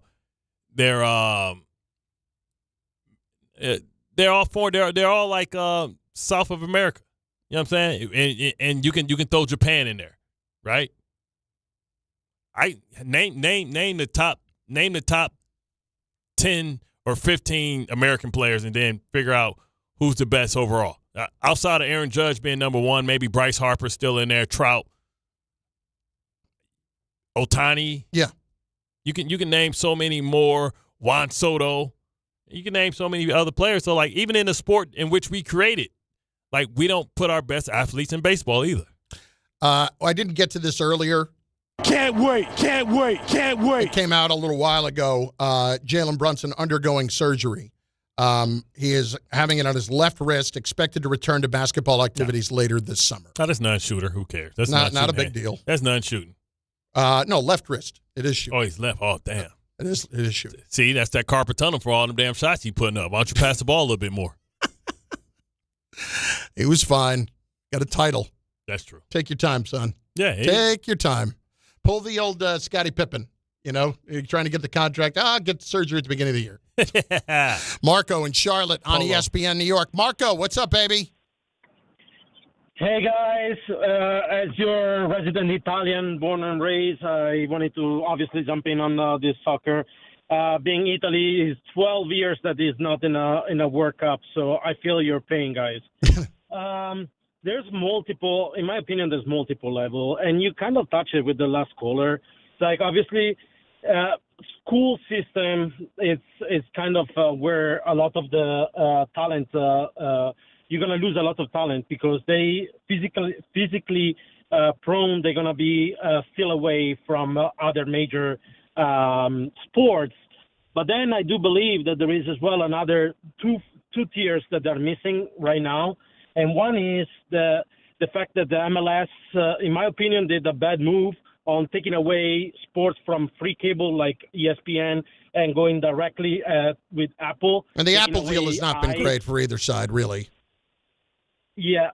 And then the other thing is, in my opinion, MLS should do a second tier where the youth that are coming out from the college can play. So you multiply the avenues where they can play and then eventually move into the MLS.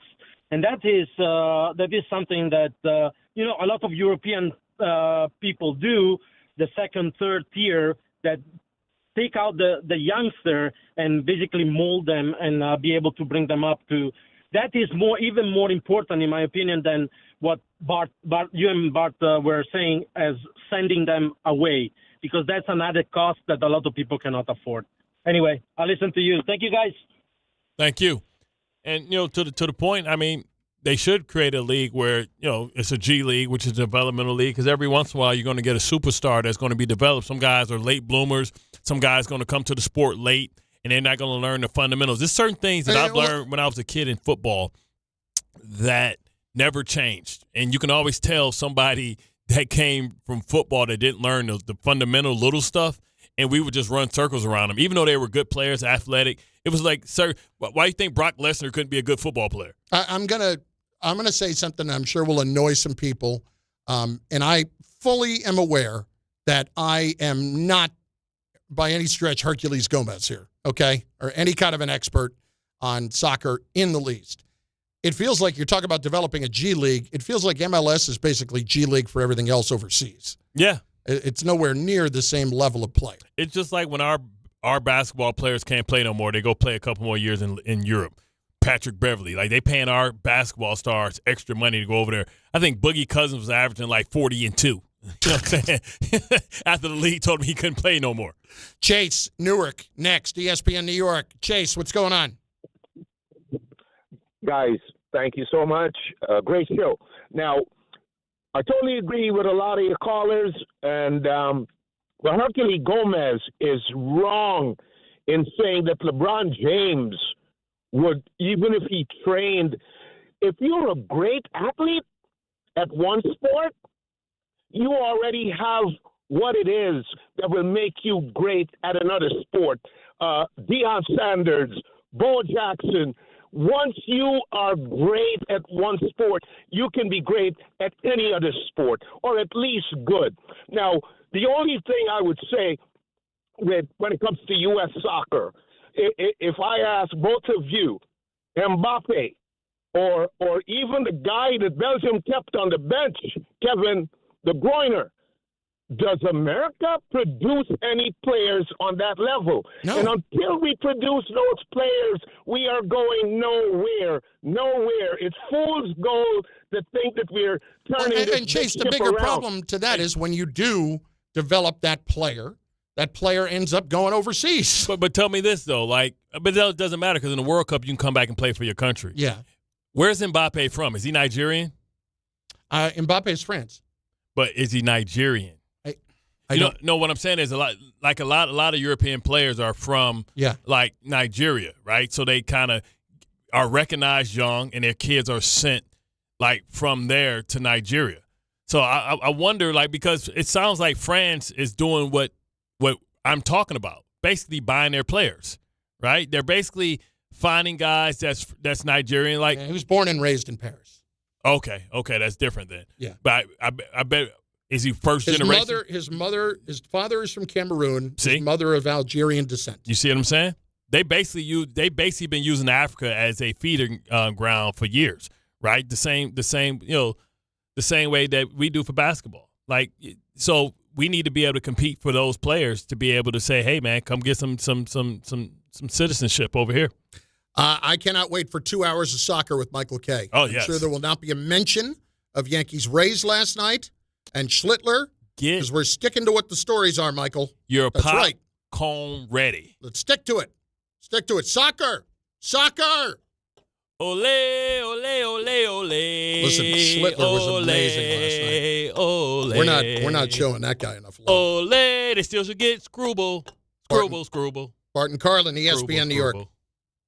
The 2026 U.S. Open Tennis Championships are back, where the world's greatest city meets the world's greatest tennis players. Fan Week begins August 23rd. Experience the Mixed Doubles Championship on the 25th and 26th, and the U.S. Open Singles Championship